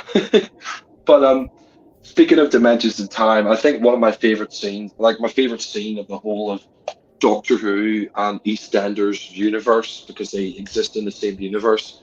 I think my favorite scene was when Romana was for some reason hiding in Phil and Grant's garage, and then Because saying, she had a threesome. "What? Sorry." It's because they had a threesome. Yeah, no, but she was hiding in Phil and Grant's garage for some reason, and then she said, "Have you seen a doctor?" And then Phil says, "What Doctor Leg?" And then she says, "Doctor Who," and then they leave because it was the 30th anniversary of Doctor Who. But I mean, what are some of your favorite mentions and some of your favorite scenes of Dimensions in Time? I love the bit where John Pertwee goes, "Madam, what year is this?" And they're like, 2013. I know. I was just gutted they killed off so many characters because then it didn't make it. At the time, it made it an alternative universe. Maybe an alternative. Yeah. just an alternative time. I love how Big Ron was in it. Oh yeah, oh yeah, go ahead. Yeah, what were you saying about Big Ron? Yeah. Big Ron, he's actually quite a big character in the show back in the day. He took over the CAF when Cindy was giving birth to Stephen Bill. He helped Pete banish Wilmot Brown. In 1997, he left the show when he won the lottery. And it was very sad. Yeah, and you could get, and like the 40th anniversary of EastEnders, you could vote for Dimensions in Time. You could vote for who saves the Doctor or whatever. That's where they got the idea for the Ravi Denise Jack storyline. Yeah, exactly. That's where they got the idea from, because like the 40th anniversary of EastEnders, you could vote for who saves the Doctor in part 2 of Dimensions in Time. You could either vote for Big Ron, or I think the other character was Kate, and it was Mandy. It was Mandy, right? Yeah, Mandy. Yeah, sorry. Viewers hit Mandy, but yeah, Big Ron was actually, I probably shouldn't say this, but someone I know who works on EastEnders was originally, it wasn't going to be Jack and Ravi, it was going to be Jack and Big Ron, and Denise had to pick who to shag. But they knew that everyone would pick Big Ron, so they changed it to Ravi. Yeah, I wish they did go for Big Ron, although you can watch Big Ron save them. And that's the thing as well. I know Dimensions in Time was done. I have to touch myself for that. I know Dimensions in Time was done as a charity special, but I wish that someone would release it on like Blu-ray to give out to people for free, and do it in 4K. It should be in 4K. Yeah, that's what I was going to say. It should be in 4K or even 8K. It should get an 8K Blu-ray that they give that they give out to people for free, since it was a charity special. But sorry. It should be in cinemas, in IMAX, in 4D, on ScreenX, and I mean, it's the last ever performance of John Pertwee as Doctor Who. Well, yeah, it actually is, yeah, in the Doctor Who universe for the 30th anniversary, yeah. And technically, it's the last time the Doctor has a screen presence with the Brigadier. Yeah, because the 6th Doctor meets the Brigadier and that.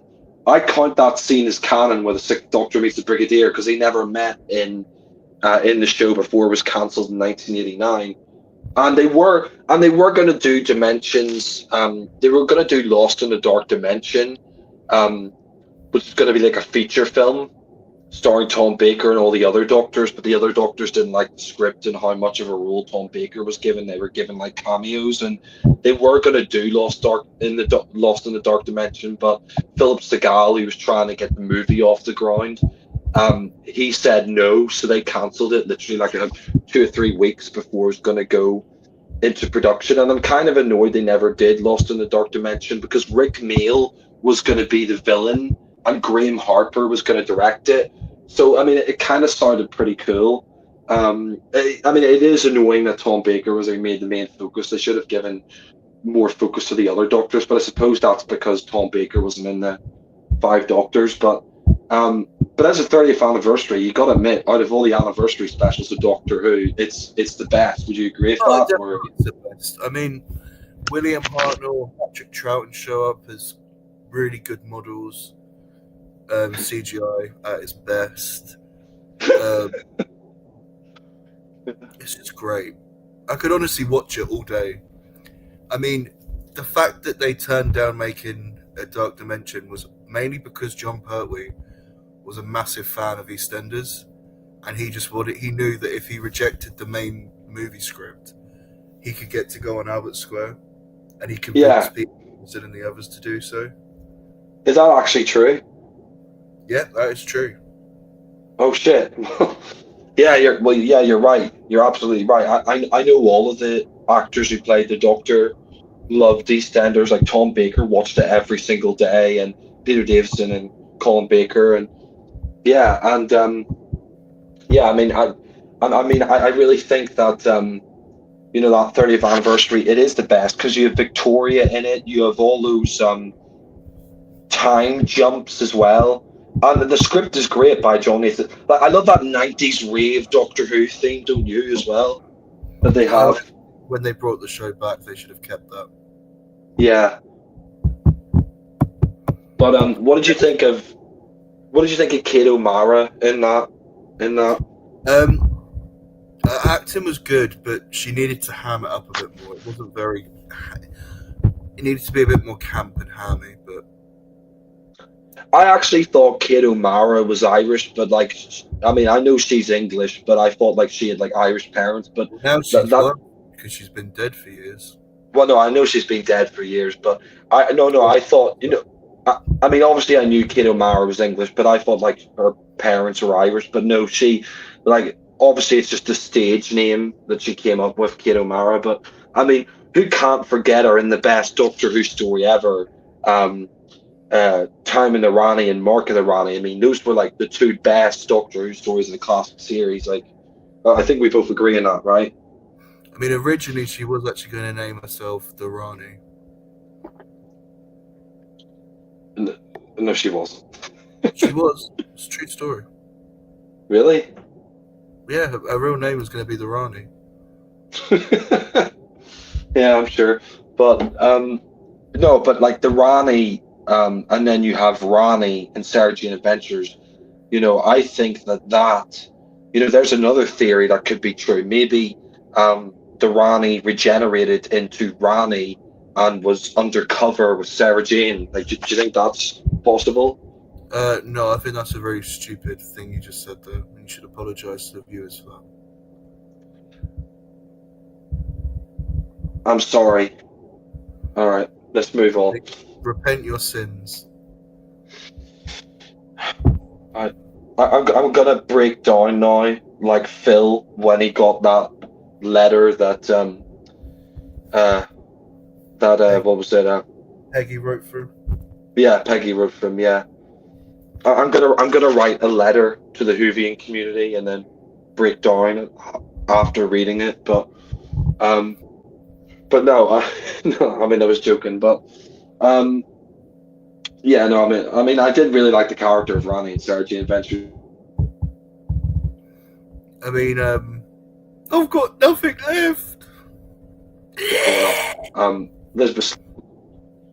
Yeah, Yeah, Max. No, go ahead. Sorry. I was going to say that was just a great episode. Oh yeah, when he put his fingers down his throat to like try and make him puke up. Friendly.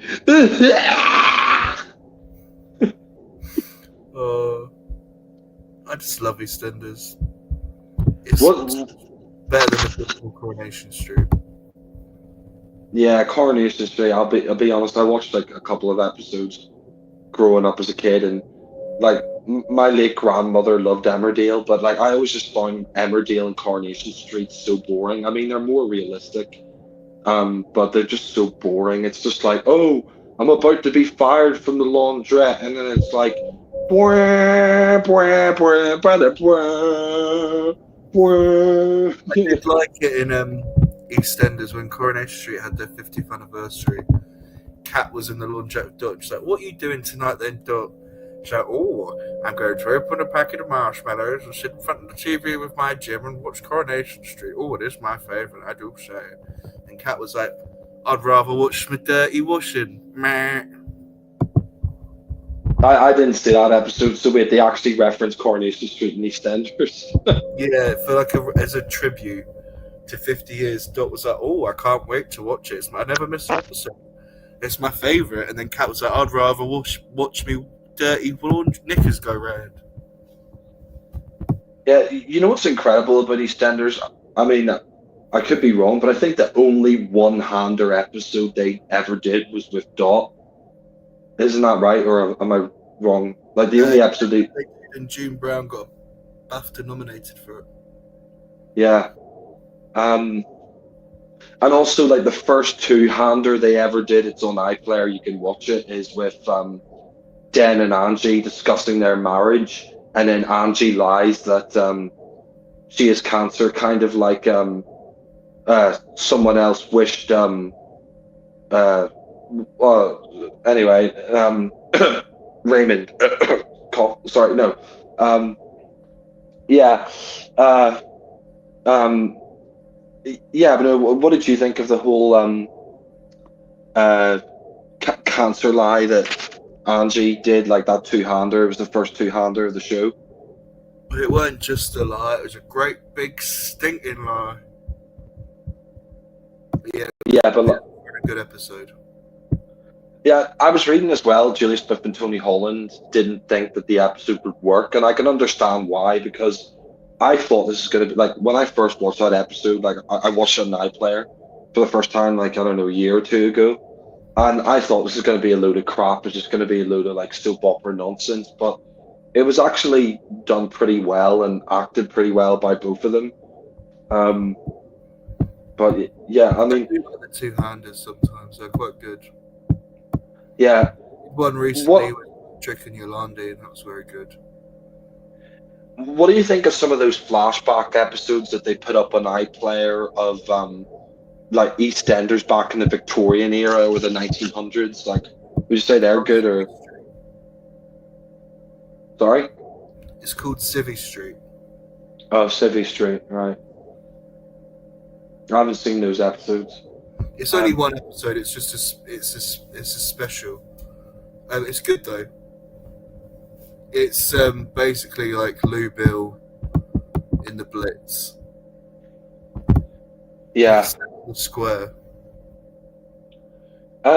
Speaking about humor though in the series, I think you and me would agree that Little Mo is one of the funniest characters. Like watching her. Do you mean Big Mo? Yeah, Big Mo. Sorry, not Little Mo. It's late at night here, so. Bro, Yeah. you think it's funny about Little Mo getting beaten up by Trevor? You're evil. No, bro, I'm not saying that. But funnily enough, she's actually Gary Oldman's sister, which shocked me because they look nothing like each other. But yeah, I mean, Big we Mo. can all admit that Big Mo's a much better actor than bloody Gary Oldman. Yeah, yeah. I will agree with that. But who was Big Mo's who, like, I keep forgetting his name. The guy with the glasses, like the fat guy, like Charlie. Slater. Yeah, Charlie Slater. He was in Doctor Who in the late '60s. He was in the Web of Fear, and he was like in a lot of those John Pertwee stories. So, you know, it was great. It was great when his character went into another universe after he left UNIT and then came back to Earth. And started living in Albert Square, but because he knew he had to sire the Slaters. Yeah, So but Phil could fix the timeline and go back in time. yeah, but speaking of some of the car chases, like what have been like your favorite car chases? Like I did really enjoy the one with I mean, even though it was over the top, I really did enjoy the one with Janine and Mick and Linda, and you know all that, and that, you know, the one of course where Stephen steals the baby, and then the car nearly, and he's like, Phil, get me out of the car, and Phil's about to get him out of the car, and you know, and then he can't get him out in time, and then it blows up. But like what are some of your favorite like car chases, or like? Excuse me. I quite like the one where Dot crashed her car because she couldn't see properly. And baby Yeah. back. That was great. Yeah, I really like the car chase. Obviously, the Mitchell car crash. We can't forget that. That was like the aftermath of Sharon Gate, and I think Steve McFadden's acting there is really great when he says, "You did it out of spite. You did it out of spite," and then he's like, "Stop the car!" and he starts shooting the car. Because I think Ross Kemp wanted to leave the show because he'd been there nearly 10 years. Was that the reason why, or they had the car crash? He'd had enough. He just wanted to leave. He felt he had done enough for the character had gone as far as it could go. So he wanted to leave. Yeah. Um. Ah. Who's your least favorite character? What on the whole of EastEnders? Yeah, or like least favorite storylines. Uh. Yeah, that's a good question actually, because we haven't really talked. We've just been talking about the best ones. I honestly thought. Hmm, that's tough to think. We're gonna wrap this up soon anyway. I've been on nearly an hour and 40 minutes. I think maybe wrap it up at 2 hours. Um, unless Louis wants to cut it off shorter, or we can go on a bit longer. But I think thinking of the worst storylines, I don't know, like off the top of my head. Well, I Uh, think the car should probably stay on for about 40 hours to celebrate 40 years. yeah. Do you think? I mean, you're probably going to disagree with me, but do you think they should go back to maybe 2 or 3 days a week, which it was originally when it started, or do you think 4 days a week's better? I think they should make it 5. Or fair enough, I but mean, Coronation Street's 5, and so is Emmerdale. Well, Emmerdale's actually, I think Emmerdale's 8 a week. They get 2 a night. yeah. No, I think EastEnders is fine with 4 episodes. Well, can I ask you, because you've been more of an avid watcher of more of an avid watcher of EastEnders the past 10 years than I have. What for you recently out of the past few years or the past 10 years have been, well, the past 20 years, let's say, have been your least favorite storylines, or the ones you thought were like the weakest or the most ridiculous or over the Anything top? to And do with Ben Mitchell. He's been destroyed as a character. He was part of a human trafficking um, plot, which went nowhere. I think the thing with the Mitchells are, yeah, they're gangsters, but they're, at heart, they're actually quite nice. Like, Phil's actually quite a good person at heart.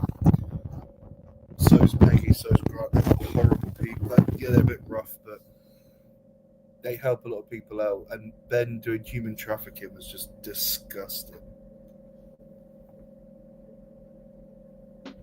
yeah, I found that a little bit hard to watch, that storyline. I wasn't watching it at the time, but my mum said they're doing human trafficking in EastEnders, and I saw an episode where a couple of characters were discussing it, and I thought, oh my God, ugh, that is that is so fucking sick.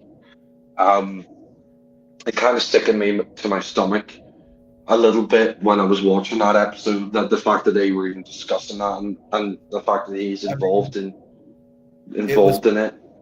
it was a tough wank, but we got through it. I mean, not wank, tough watch, tough watch.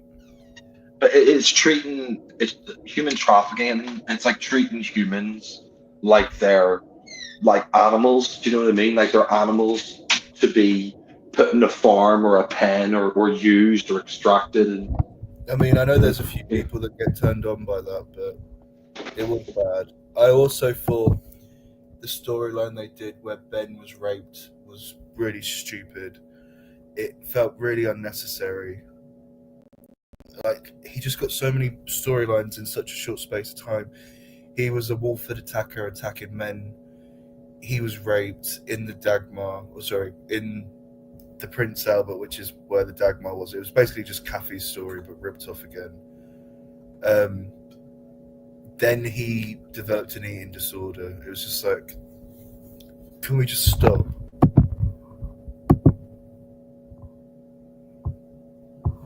yeah. I mean, one of the worst storylines I thought, or like one of the more poorly executed storylines I thought, was when Dexter, his dad, came back, and his dad had been gone from his life for many years, and then Oh, his dad, yeah, and then his dad basically took his kidney and then fucked off again. And no offense to the actor, I mean, I think the actor who played Dexter is brilliant, but the actor who played his dad was a little bit wooden. That's all I'll say. Um, but I yeah, think I mean, a certain production company. what? Sorry. I think the actor was part of a production company. I can't remember. PP Productions. I can't remember. Yeah, but speaking about ethnic minority characters that I've always really loved, I thought Patrick has Yeah, always been a great character. Yeah, Patrick has always been one of my very favorite characters, and he was also in the War Games. He was in the War Games. He was that soldier fighting for the Union Army. He was fighting for the North of America. He was one of those soldiers fighting for the Union Army during the American Civil War. So it's interesting how Patrick managed to get a time machine away. It's interesting how that American Civil War character who was fighting for the North of America. It's interesting how he managed to hijack one of those time machines that the warlords had, and then he ended up just outside Albert Square. The time machine ended up being destroyed, and then he spent the rest of his life in Albert Square. But the fact that he's now married to Cherry Sunday, Ruby Sunday's grandmother. Small world. yeah, I do think Yolandi's a great character. Her recent storyline about being molested by the pastor was really good. Denise as well was a great character.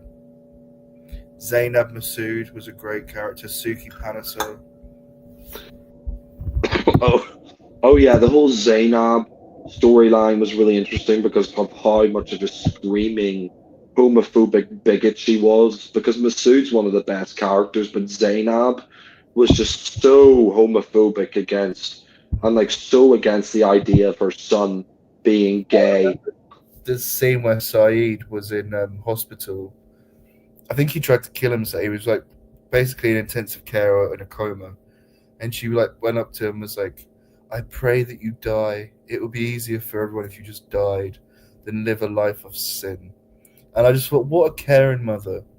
She really cares about her son.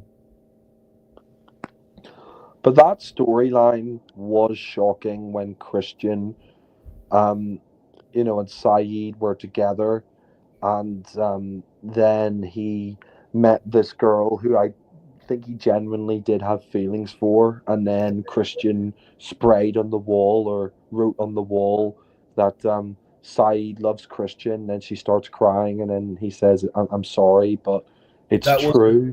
Christian. And That was it was Lucy Bill that did the painting. all right, yeah, it was Lucy. Yeah, sorry, I haven't seen it in years. So, I know you um, probably don't watch it because it's a gay storyline. no, hey, whoa, whoa, whoa, whoa. I'm not homophobic, so give over. Well, I'm Uh, very supportive of Brewery, so I'm just saying. Bro, I was there for you. I was there for you when Brewery abandoned you. That's all I'll say. When Um, Brewery abandoned me, no, when he abandoned you. No, abandoned? Really? bro, I am all for the LGBT being represented on screen, and I was always there for you when it wasn't me. It wasn't me who abandoned you and threw you under the bus. I was there for you, bro, and I There was always only will one be. person that abandoned me, and that abandonment, they can go Yeah, back. I have to say right now, fuck Newell and fuck that George back guy for doing what he did to Brewery. He's made, he destroyed Brewery, but I yeah. mean, the gay right movement has been halted since. I mean, Trump is doing a lot to bring it back, but people are too depressed to be gay now because of Brewery's End. No, I, I, I feel bad about the whole Brewery situation because even I didn't realize that. I thought Brewery was just a piss take until I finally got the information, and since then, I've been trying to help um, L over here from getting over, well, not getting over, but trying to deal with the hurt of Brewery and the end of, well, I hope it's not the end of Brewery, but Noel and George Back, they're both in cahoots with each other. They both live in Ireland. They're both in I've cahoots never with seen each them on other. the same cast before. Maybe they are the same person. Oh, you saw them both in the same cast before? No, I said, have you ever seen them in the same cast before? I haven't. I think they're the same person. Yeah. I think there's On something its going own, on. we're coming for you. Yeah. Don't worry, I'm gonna get the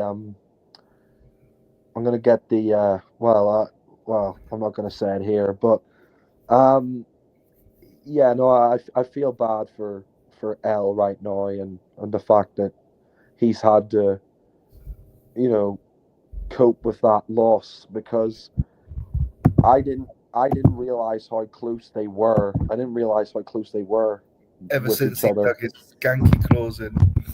Taking my man. Yeah. But unfortunately he's had to have the vodka in the field to deal with it. For that picture to be taken with my vodka. The nerve of you, George. The nerve. But yeah, like I said, we're gonna keep the personal stuff off this I've cast. been with that man since I was 14 years old. We're gonna keep the personal stuff off the cast. But yeah, we're gonna wrap it up in about 9 minutes here, unless you want to go a little bit longer, or um, I think all the fans want us to do it for 40 hours. yeah, yeah, yeah. 40 hours for 40 years of EastEnders.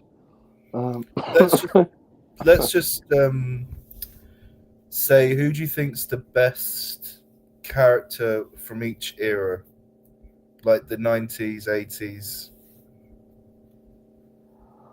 I think from the 80s, I think maybe Kathy would be my favorite.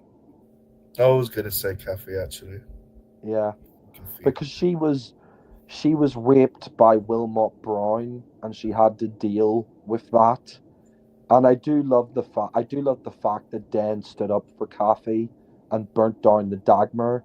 I just wish that Wilmot Brown was in the Dagmar when he burnt it down. But um, I but mean, I'm glad he didn't die, because then he got to come back. He came back in 1997 and 2017. yeah, but weren't a lot of people complaining at the time when he came back in 2017? It wasn't as good. Although I did love that scene where Phil's saying, "It's time to die," when he's confronting Wilmot. I think Yeah. the reason people didn't like it is because the whole show took a whole new path. It was going to be a 5-year plan of the Wayland um, takeover of the square, and it was Wilmot Brown's company, and he was working with Max Brannan, and they would buy in like the Vic and everyone's apartments, and they're going to kick everyone out. And it was just a bit like, bring Wilmot Brown back, but why is Max Brannan working with him? It makes no sense. Yeah. Um. I mean, speaking of some other characters before we wrap this up, I think Ethel's one of my favorite characters as well. Yeah, I love Ethel's Willie. No, but Lou Beale, I think, is really horrible. The way she's going on at the way she's going on at Arthur Fowler and Pauline Fowler about having another kid at their age and all that stuff. Like, yeah. Oh, poor Blue Bill.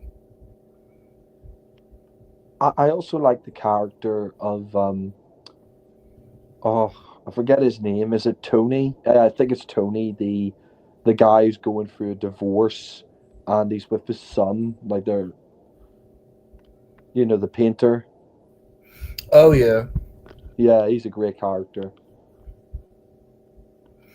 I I like Pete Bill. I Yeah, like I like Ange. I like Den.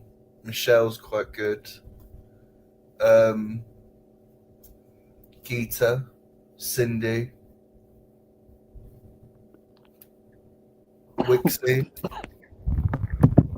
I also like I also sorry, go ahead. So I was going to say Pat. Yeah, Pat is a great character. And that's one thing that really, really annoyed me is when they decided the actress just wanted to have a break and they decided to kill her off. And they waited until New Year's Day 2012. I was so annoyed because I wanted them to wait at least until the very end of 2013 because she's in Dimensions in Time. It was literally 1 year away from, you know, um, her being in Dimensions in Time. Would you agree with that? Or I mean, yes, that was not the fact that we were losing a great actress or the yeah, fact that she didn't believe, and that it was more the fact that it made Dimensions in Time part of an alternative universe. That was frustrating. yeah. No, I mean, to be fair, Pam St. Clement, I mean, she was a great actress from 1986 up until 2012. And I have to say, watching that whole storyline of her dying and then speaking to Janine and then speaking to David Wicks and then Janine trying to kill David Wicks and then he's high on adrenaline and she makes her peace with David Wicks and she makes her peace with Janine. And that final moment where Janine is comforting Pat not long before she dies. I mean, it's just so sad. It's so It was tragic, and I thought it was really. at its best. What? Sorry. I said it was EastEnders at its best. Yeah, at its best. Yeah. EastEnders at its best. Yeah. No, but it was a really like you couldn't have asked for a better final storyline, I think. Or would you have gone for something different? I mean, if they had to kill her off, it was the best way they could have done it. I think if I was in charge, I would have just sent Pat to go live with with Wixie, Simon Wicks in New Zealand for a couple of years, then bring her back in 2015 for the 30th, Yeah. which is what she wanted to do. And the fact is that she literally, she's still active today. She could have been in the show today. Yeah. Exactly. Yeah. And if the Vic went down, they could have just shoved Pat's fat ass in it and it would have stopped it from falling. Funnily enough, they were talking about Palm St. Clement, and they were saying, one one of the most interesting scenes, when they were in that Ross Kemp documentary, is the whole fallout with Frank and the spinning bow tie, and the way that Frank was having an affair with Pat, and sleeping with Peggy as well. And then I actually remember the storyline. I remember the episode where Frank faked his death and then appeared in Spain, and Peggy. Oh, I remember that. She's like, Yeah. when I come all the way out here to come for your funeral, the least you can do is actually turn up dead. And then what's really tragic is Mike Reed passed away that same year, I think, of a heart attack. Yeah. Yeah. His funeral was really good. Yeah. I like the little plaque they have on the gardens, and it says Frank Butcher, beloved husband, father, and prize pilchard. Who do you think I mean, bit of a silly question, but who do you think has had the best funeral in EastEnders, like the most heartbreaking or the most like emotionally satisfying funeral in the show? You'll probably laugh when I say this, but I did think that Heather's was actually quite good. Yeah, it was. Yeah. Another one I thought was good was Dot's was good. Ronnie and Roxy's was quite good. Lucy's, Pat, Peg's. I do think Peggy Mitchell was the best landlady of the Vic. I agree with that. Yeah, she was amazing, and I mean, I thought the storylines with Frank speaking of Frank Butcher, he was a great character as well, and Peggy had so many great storylines in EastEnders. I mean, it's interesting as well because Barbara Windsor wasn't the original Peggy. There was someone else for about 10 episodes. Um, I know it's but mad when you watch it back. Yeah, but I mean, speaking about actors and EastEnders that have stayed on, and actors that they've changed. One of my main problems with EastEnders now is that like for many years now, they just keep recasting the actors all the time. And when it started in the 80s and into the 90s and 2000s, for the most part, once they cast an actor, they kept that actor ever since the 2000s. I mean, you could correct me if I'm wrong, but it seems like for a while now they just keep recasting the actors all the time, and that's why it feels like it is a Doctor Who spin-off. It feels like, these actors have just regenerated, because how many actors have we had that have played Ben? We had the original child actor, then we had the second I think actor who there's like wasn't 7 Bens now. really seven different actors playing Ben. Yeah. I think the last regeneration should stay. Yeah. I mean, once he reaches 13 regenerations, that's it. But I suppose they can just change the rules and the Ben can regenerate infinitely. But I mean, it's also the same with Peter Bill. How many Peter Bills have we had? yeah. We've had 1, 2, 3, 4, 5, 6, 7. Yeah. But then he left and he came back as under a new face. Back with an old face, so he did like a 14th Doctor and bi-generated. Who do you think was the best actor who played Ben out of all of them? Probably the one we just had. Oh, Max or maybe Charlie Jones, the little gay one who was like the most popular one. The kid Ben. yeah. Who Oh, I've was the just looked. worst? There's actually 6 Ben Mitchells, so the next one will be the 7th. Who would you say is the worst Ben? For me, it's still the second one, because I just thought like he barely acted at all. Like, Yeah, the one that killed our Hev. yeah, he was crap. Like, the actor who played him was just crap, and the fact that that was the Ben that killed Heather. Have you got any moments that are like your funniest moments? I know we've said bubbly in the fridge. Um, I'm trying to think of like really funny moments. I like the scene. It's from a couple of years ago, so I don't know if you'd seen it, but Sharon, Kat, and Sam Mitchell were in the laundrette, and Shirley walks in and she says, "I'm here to speak to the slapper," and then she pauses and goes, "That one," and points at Sam. It just made me laugh. that is funny. What did you think of like? Do you remember Zainab's fountain? I found that funny. Oh, and the kids put the soap in it. Yeah.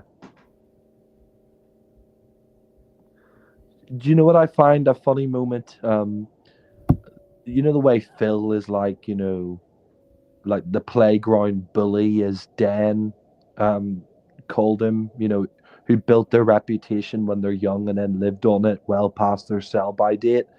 Um, I love that moment because Phil's always like, he's not always, but he does like throw his fists around and shout quite a bit. I do like that moment where some kid calls him a grumpy old git, and he's like, "Say it again, come on, say it again." Then he punches him, and then like they all start ganging up on him, and then Minty's there, which is hilarious, and then he's like, um, then he's like, and then Phil's like, "Oh wait, bring them back. They haven't finished." And it's kind of funny because you're thinking like, "What? You actually want them to kick the shit out of you and like beat you up?" But yeah, No, I like that. I like the scene where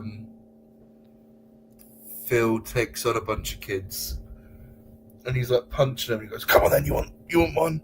You want the one punch? One punch, I'll give you the one punch. Yeah, that is funny. Speaking of some of the funniest lines, I think Dan had some pretty funny lines, like when he's trying to throw Alfie out of the Vic on Christmas Eve, and he says, are you okay with this? Throw an old woman out in the street in the cold? And he's like, well, I'm sure she won't stay cold for too long. There's enough hot air coming out of you to heat the whole square. And then like later on where he says, I don't know how you sleep at night, and then Dan says, oh, I'm sure I'll manage once I change the sheets. Yeah, he's a complete cunt in that one. Yeah. Yeah. Can you think of any like funny lines like from the other characters? I mean, anything Shirley says is quite funny. I like when Janine has a fight with Stacey in the square. Also, when they had the R&R fight, and she's like, Kat's like, don't mind the gut, I'm still good to go, because she's pregnant. And then Stacey tells Janine that Lily's dad's Ryan, who's Janine's married to.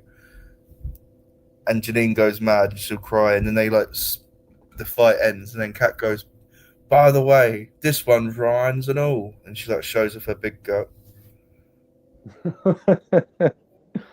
I'm trying to think of some like Peggy had some really good one-liners, like when Pat says, "You bitch, you cat." She goes, would you listen to yourself, you stupid fat old tart? The only thing Frank wanted was sex. Yeah. Or when Pat goes, I'm a drunk, a gossip, and a bore.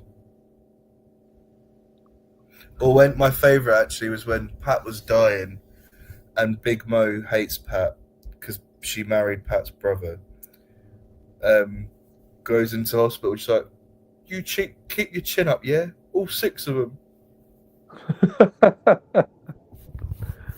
That's the thing. EastEnders, even though it could be quite depressing at times, there was a lot more humor back then. I mean, like I said, I haven't been an avid watcher the past 10 years, but like, would you say who would you say the funniest character is in EastEnders? Like, because I always thought Fat Boy was a really enjoyable character. He was quite funny. He was until they killed him. Yeah, which was stupid. Yeah. I think Big Mo's probably my favourite. She's always scamming someone. Like, I was watching an old episode where Lucas Johnson, who's Denise's ex-husband, who's a serial killer, he gets arrested and they chuck all this stuff out on the street, and Big Mo goes rummaging through it, and then she's selling it at the market, going, buy the Bible Basher's book for £10. Find out the Wolford Ripper's killer tales in his own personal Bible.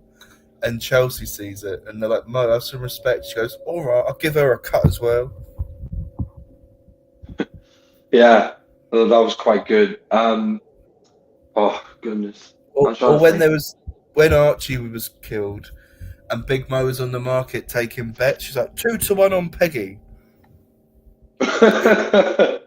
and then she's going the blonde bombshell. So 3-1. Billy Mitchell. He has no mates, but does that make him a killer? She's like, Phil Mitchell.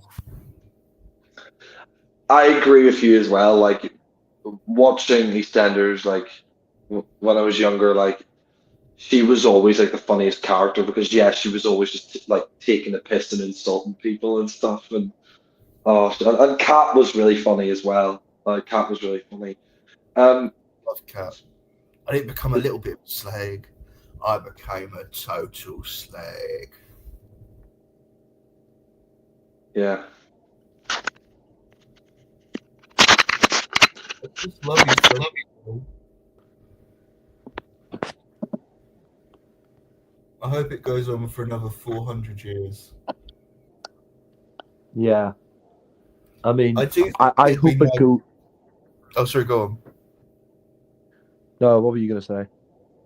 Because it was the 40th anniversary, I do think they should have done a Dimensions in Time sequel, but with the modern Doctors as like tribute to 40 years of EastEnders. Because they did 40 years of Doctor Who was for that, so I think it would have been nice. Not only that, but it's been 30 years since Dimensions in Time. Well, 32 years. So, yeah, it would be great if if they did do a sequel, like another charity special, like instead of like Dimensions in Time, you could call it Universes in Time or something. I don't know. They should just call it Time and Dimensions. Or Dimensions in Albert Square or something. Or Dimensions in Time Squared. Yes, that would be great. Yes, yeah. And have it be like David Tennant turn up and be like, "Excuse me, my dear, what year is this?" And they're like, 2013. Yeah. Speaking of some other like really great characters, I did like what did you think of uh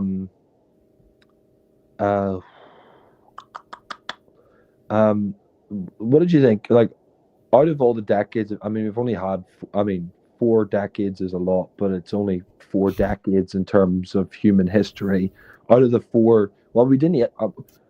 I mean, we only had half a decade really with the 1980s, but I mean, we've had 4 decades now. But out of all 4 decades, I mean, I think all 4 decades have their great moments and moments that aren't as good. But out of all 4 decades, what would you say is like your favorite? Would you say the 2000s?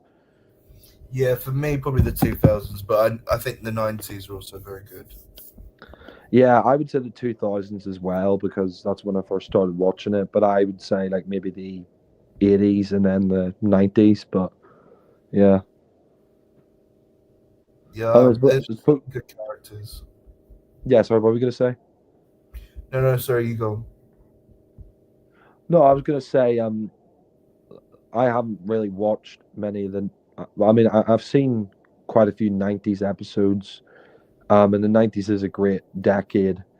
But I think for me, I prefer the 80s because, I mean, no offense to Steve McFadden, he's been great and he's really brought his A game the past 35 years. But I mean, you're probably going to completely disagree with me, but I kind of feel since he took over in 1990, at times it's kind of felt more like the Phil Mitchell show than it has EastEnders. And I know there's been other storylines and stuff like that, but I kind of would like it, when Phil finally does leave the program. I mean, he won't leave until I think the actor passes away, but I mean, he's kind of like, other iconic characters and soaps that have been there, nearly since the beginning. But I just kind of wish there was like another hard man or someone else who took over the square for 5 years. I think the only person that's come close was Derek Brannon. Yeah. Because Phil was in prison and he took over all the businesses.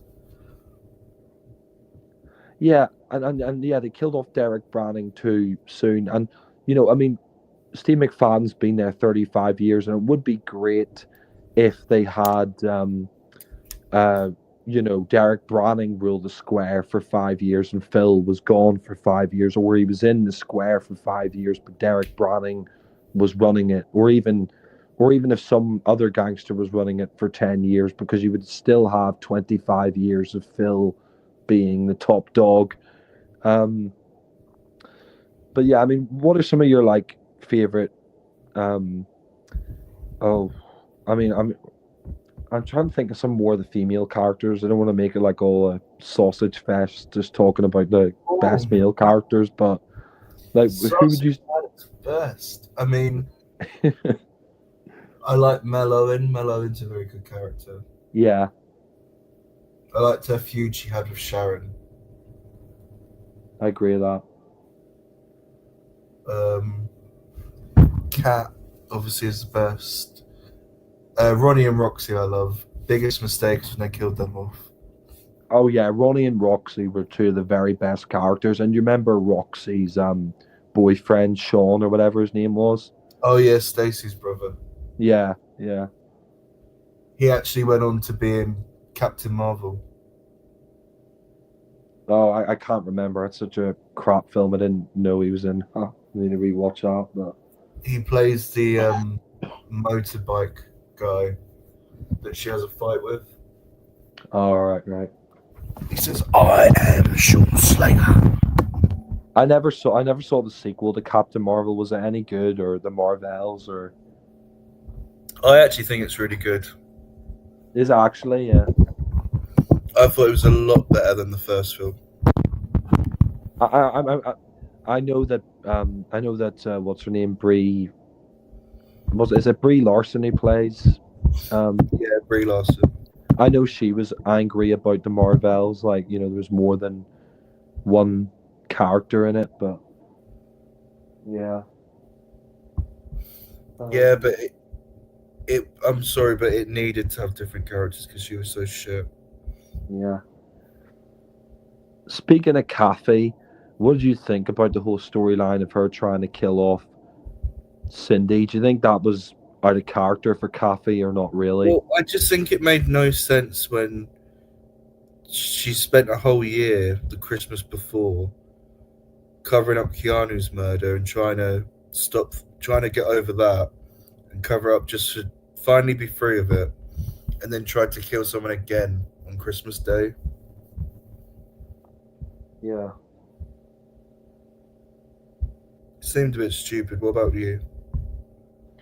No, I agree with you, man. I thought it was pretty silly. Yeah.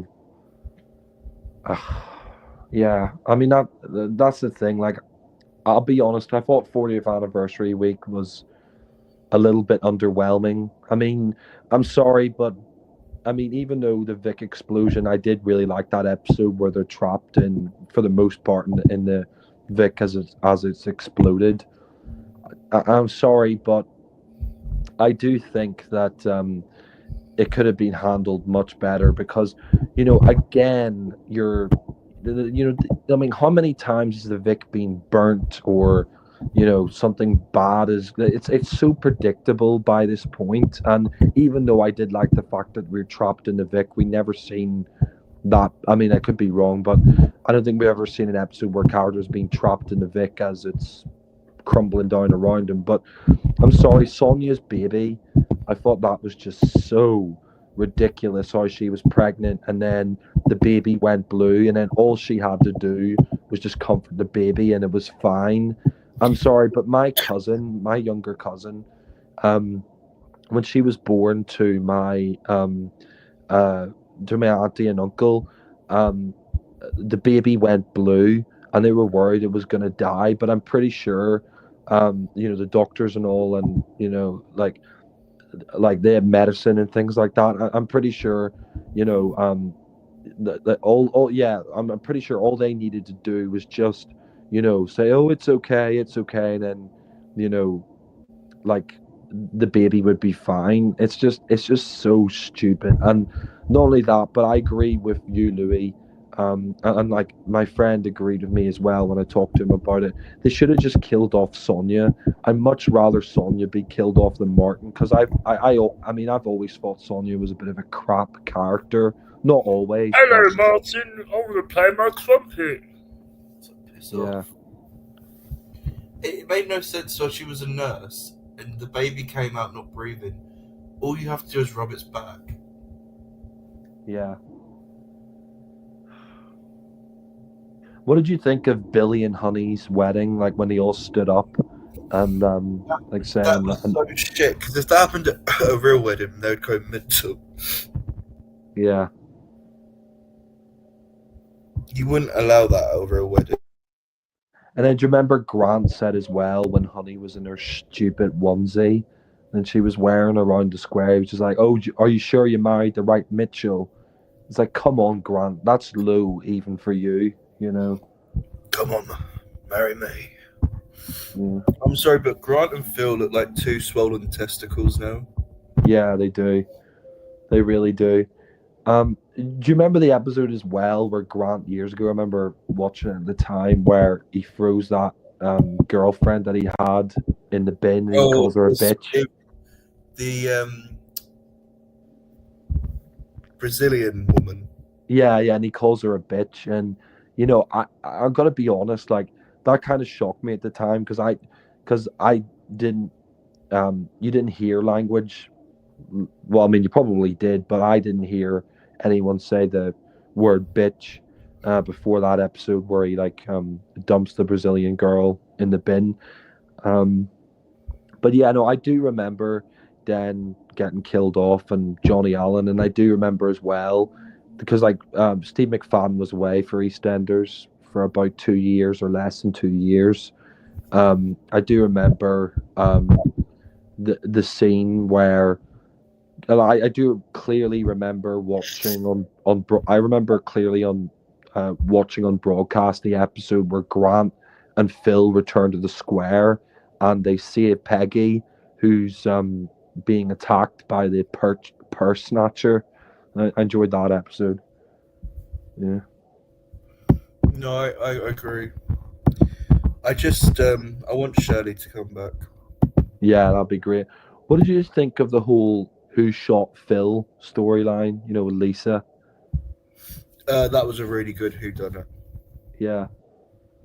And do you They think made the whole Phil so unlikable.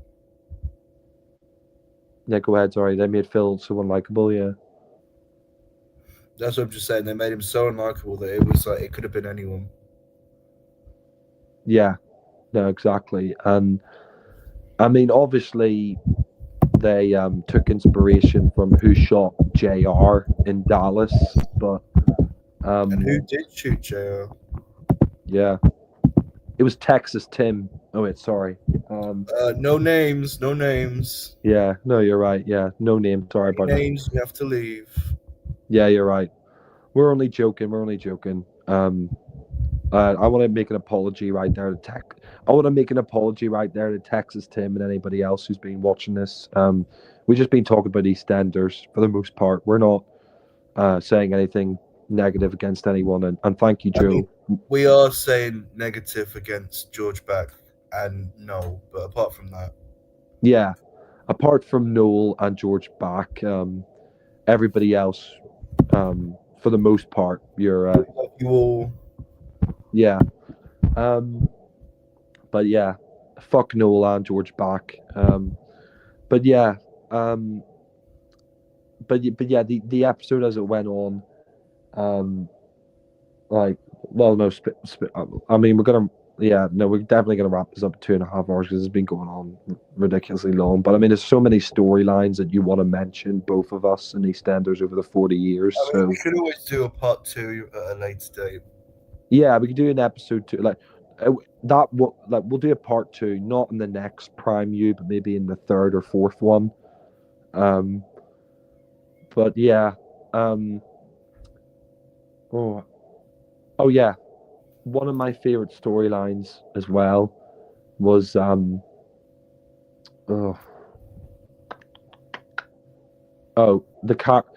of my least favorite storylines because it was just so damn depressing was when they killed off Lola with terminal cancer.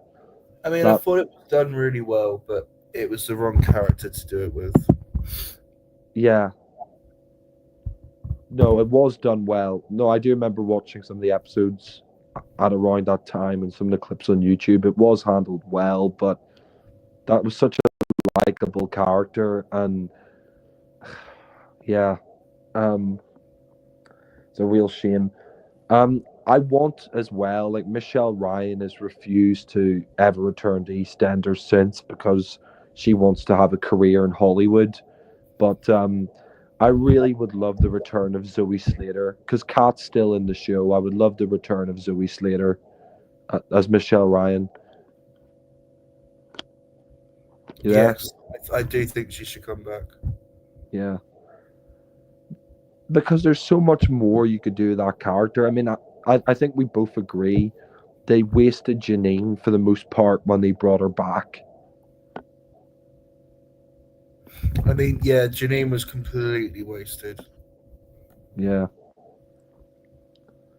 I mean, what's your favorite Janine story? Oh. I honestly think.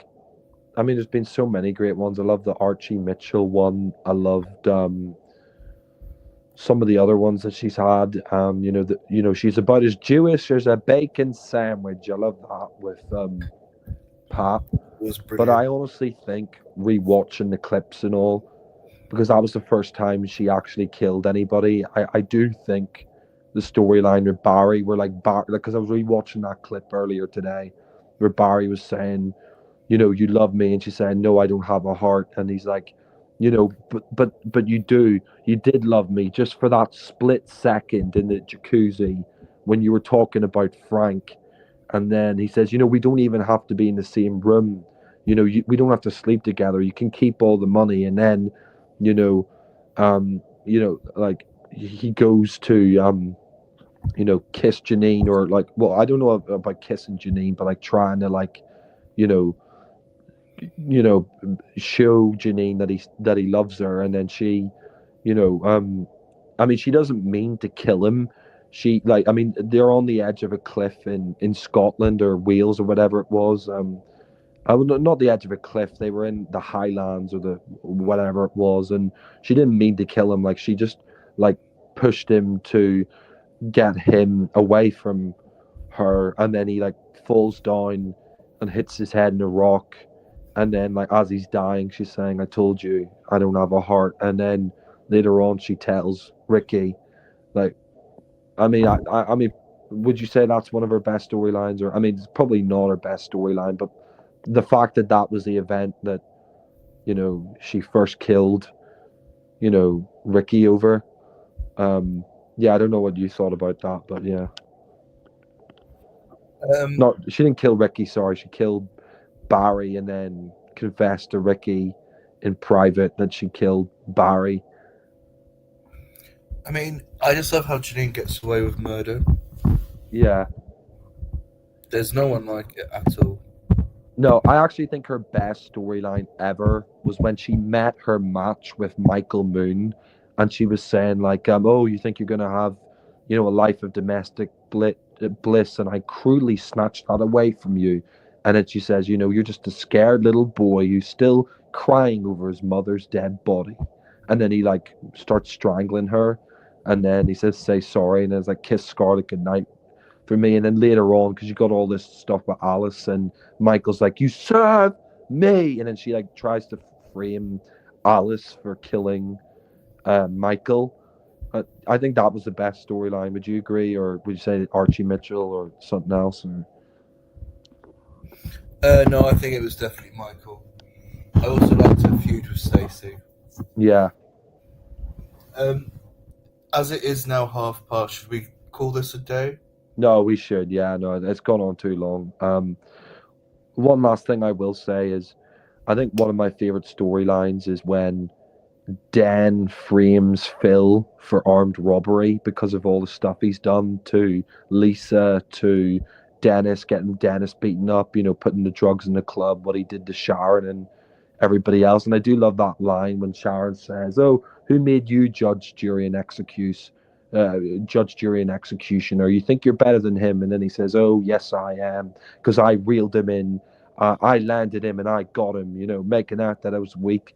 Um, Kowtowing to him, pretending I was in awe of him." I loved Dennis Rickman and Sharon and their sort of love triangle with Zoe. I thought that was really well done.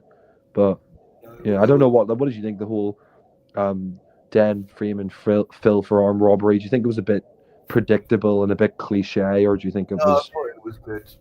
It Yeah, was nice to see someone get one over on Phil. yeah. But yeah, But we're gonna wrap it up. Any like last things you want to say in the next couple of minutes?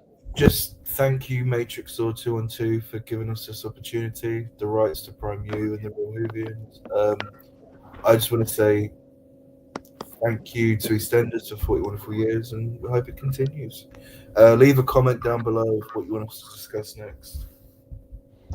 Yeah, and I also want to say uh, to anybody out there that was offended by some of the jokes earlier, um, yeah, to anybody out there who's watching this who was offended by some of the jokes earlier, they were just jokes. We have nothing personally against you. The only people we don't like is Noel the TARDIS Zone and Scum, scum, scum. yeah, that Noel the TARDIS Zone. He's a really nasty piece of work. I never spoken to him, but I mean, I live in Ireland as well, and I think it's a disgrace In what he's Jackson, done. he will find you and he will sort you out.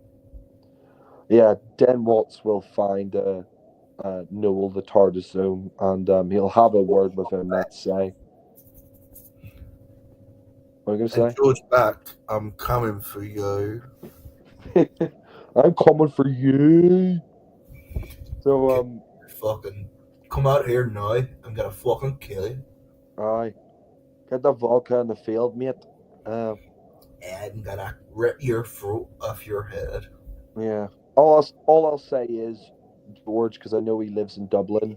Don't come up to Belfast because there might be some shady characters around if you try and You ain't mess with them. welcome there, darling. Yeah, yeah. Don't George, don't come up to Belfast because there's some shady characters up here, and they're not happy with the way you've treated Louis over the past number of years. Let's just say the local gangs here in Belfast.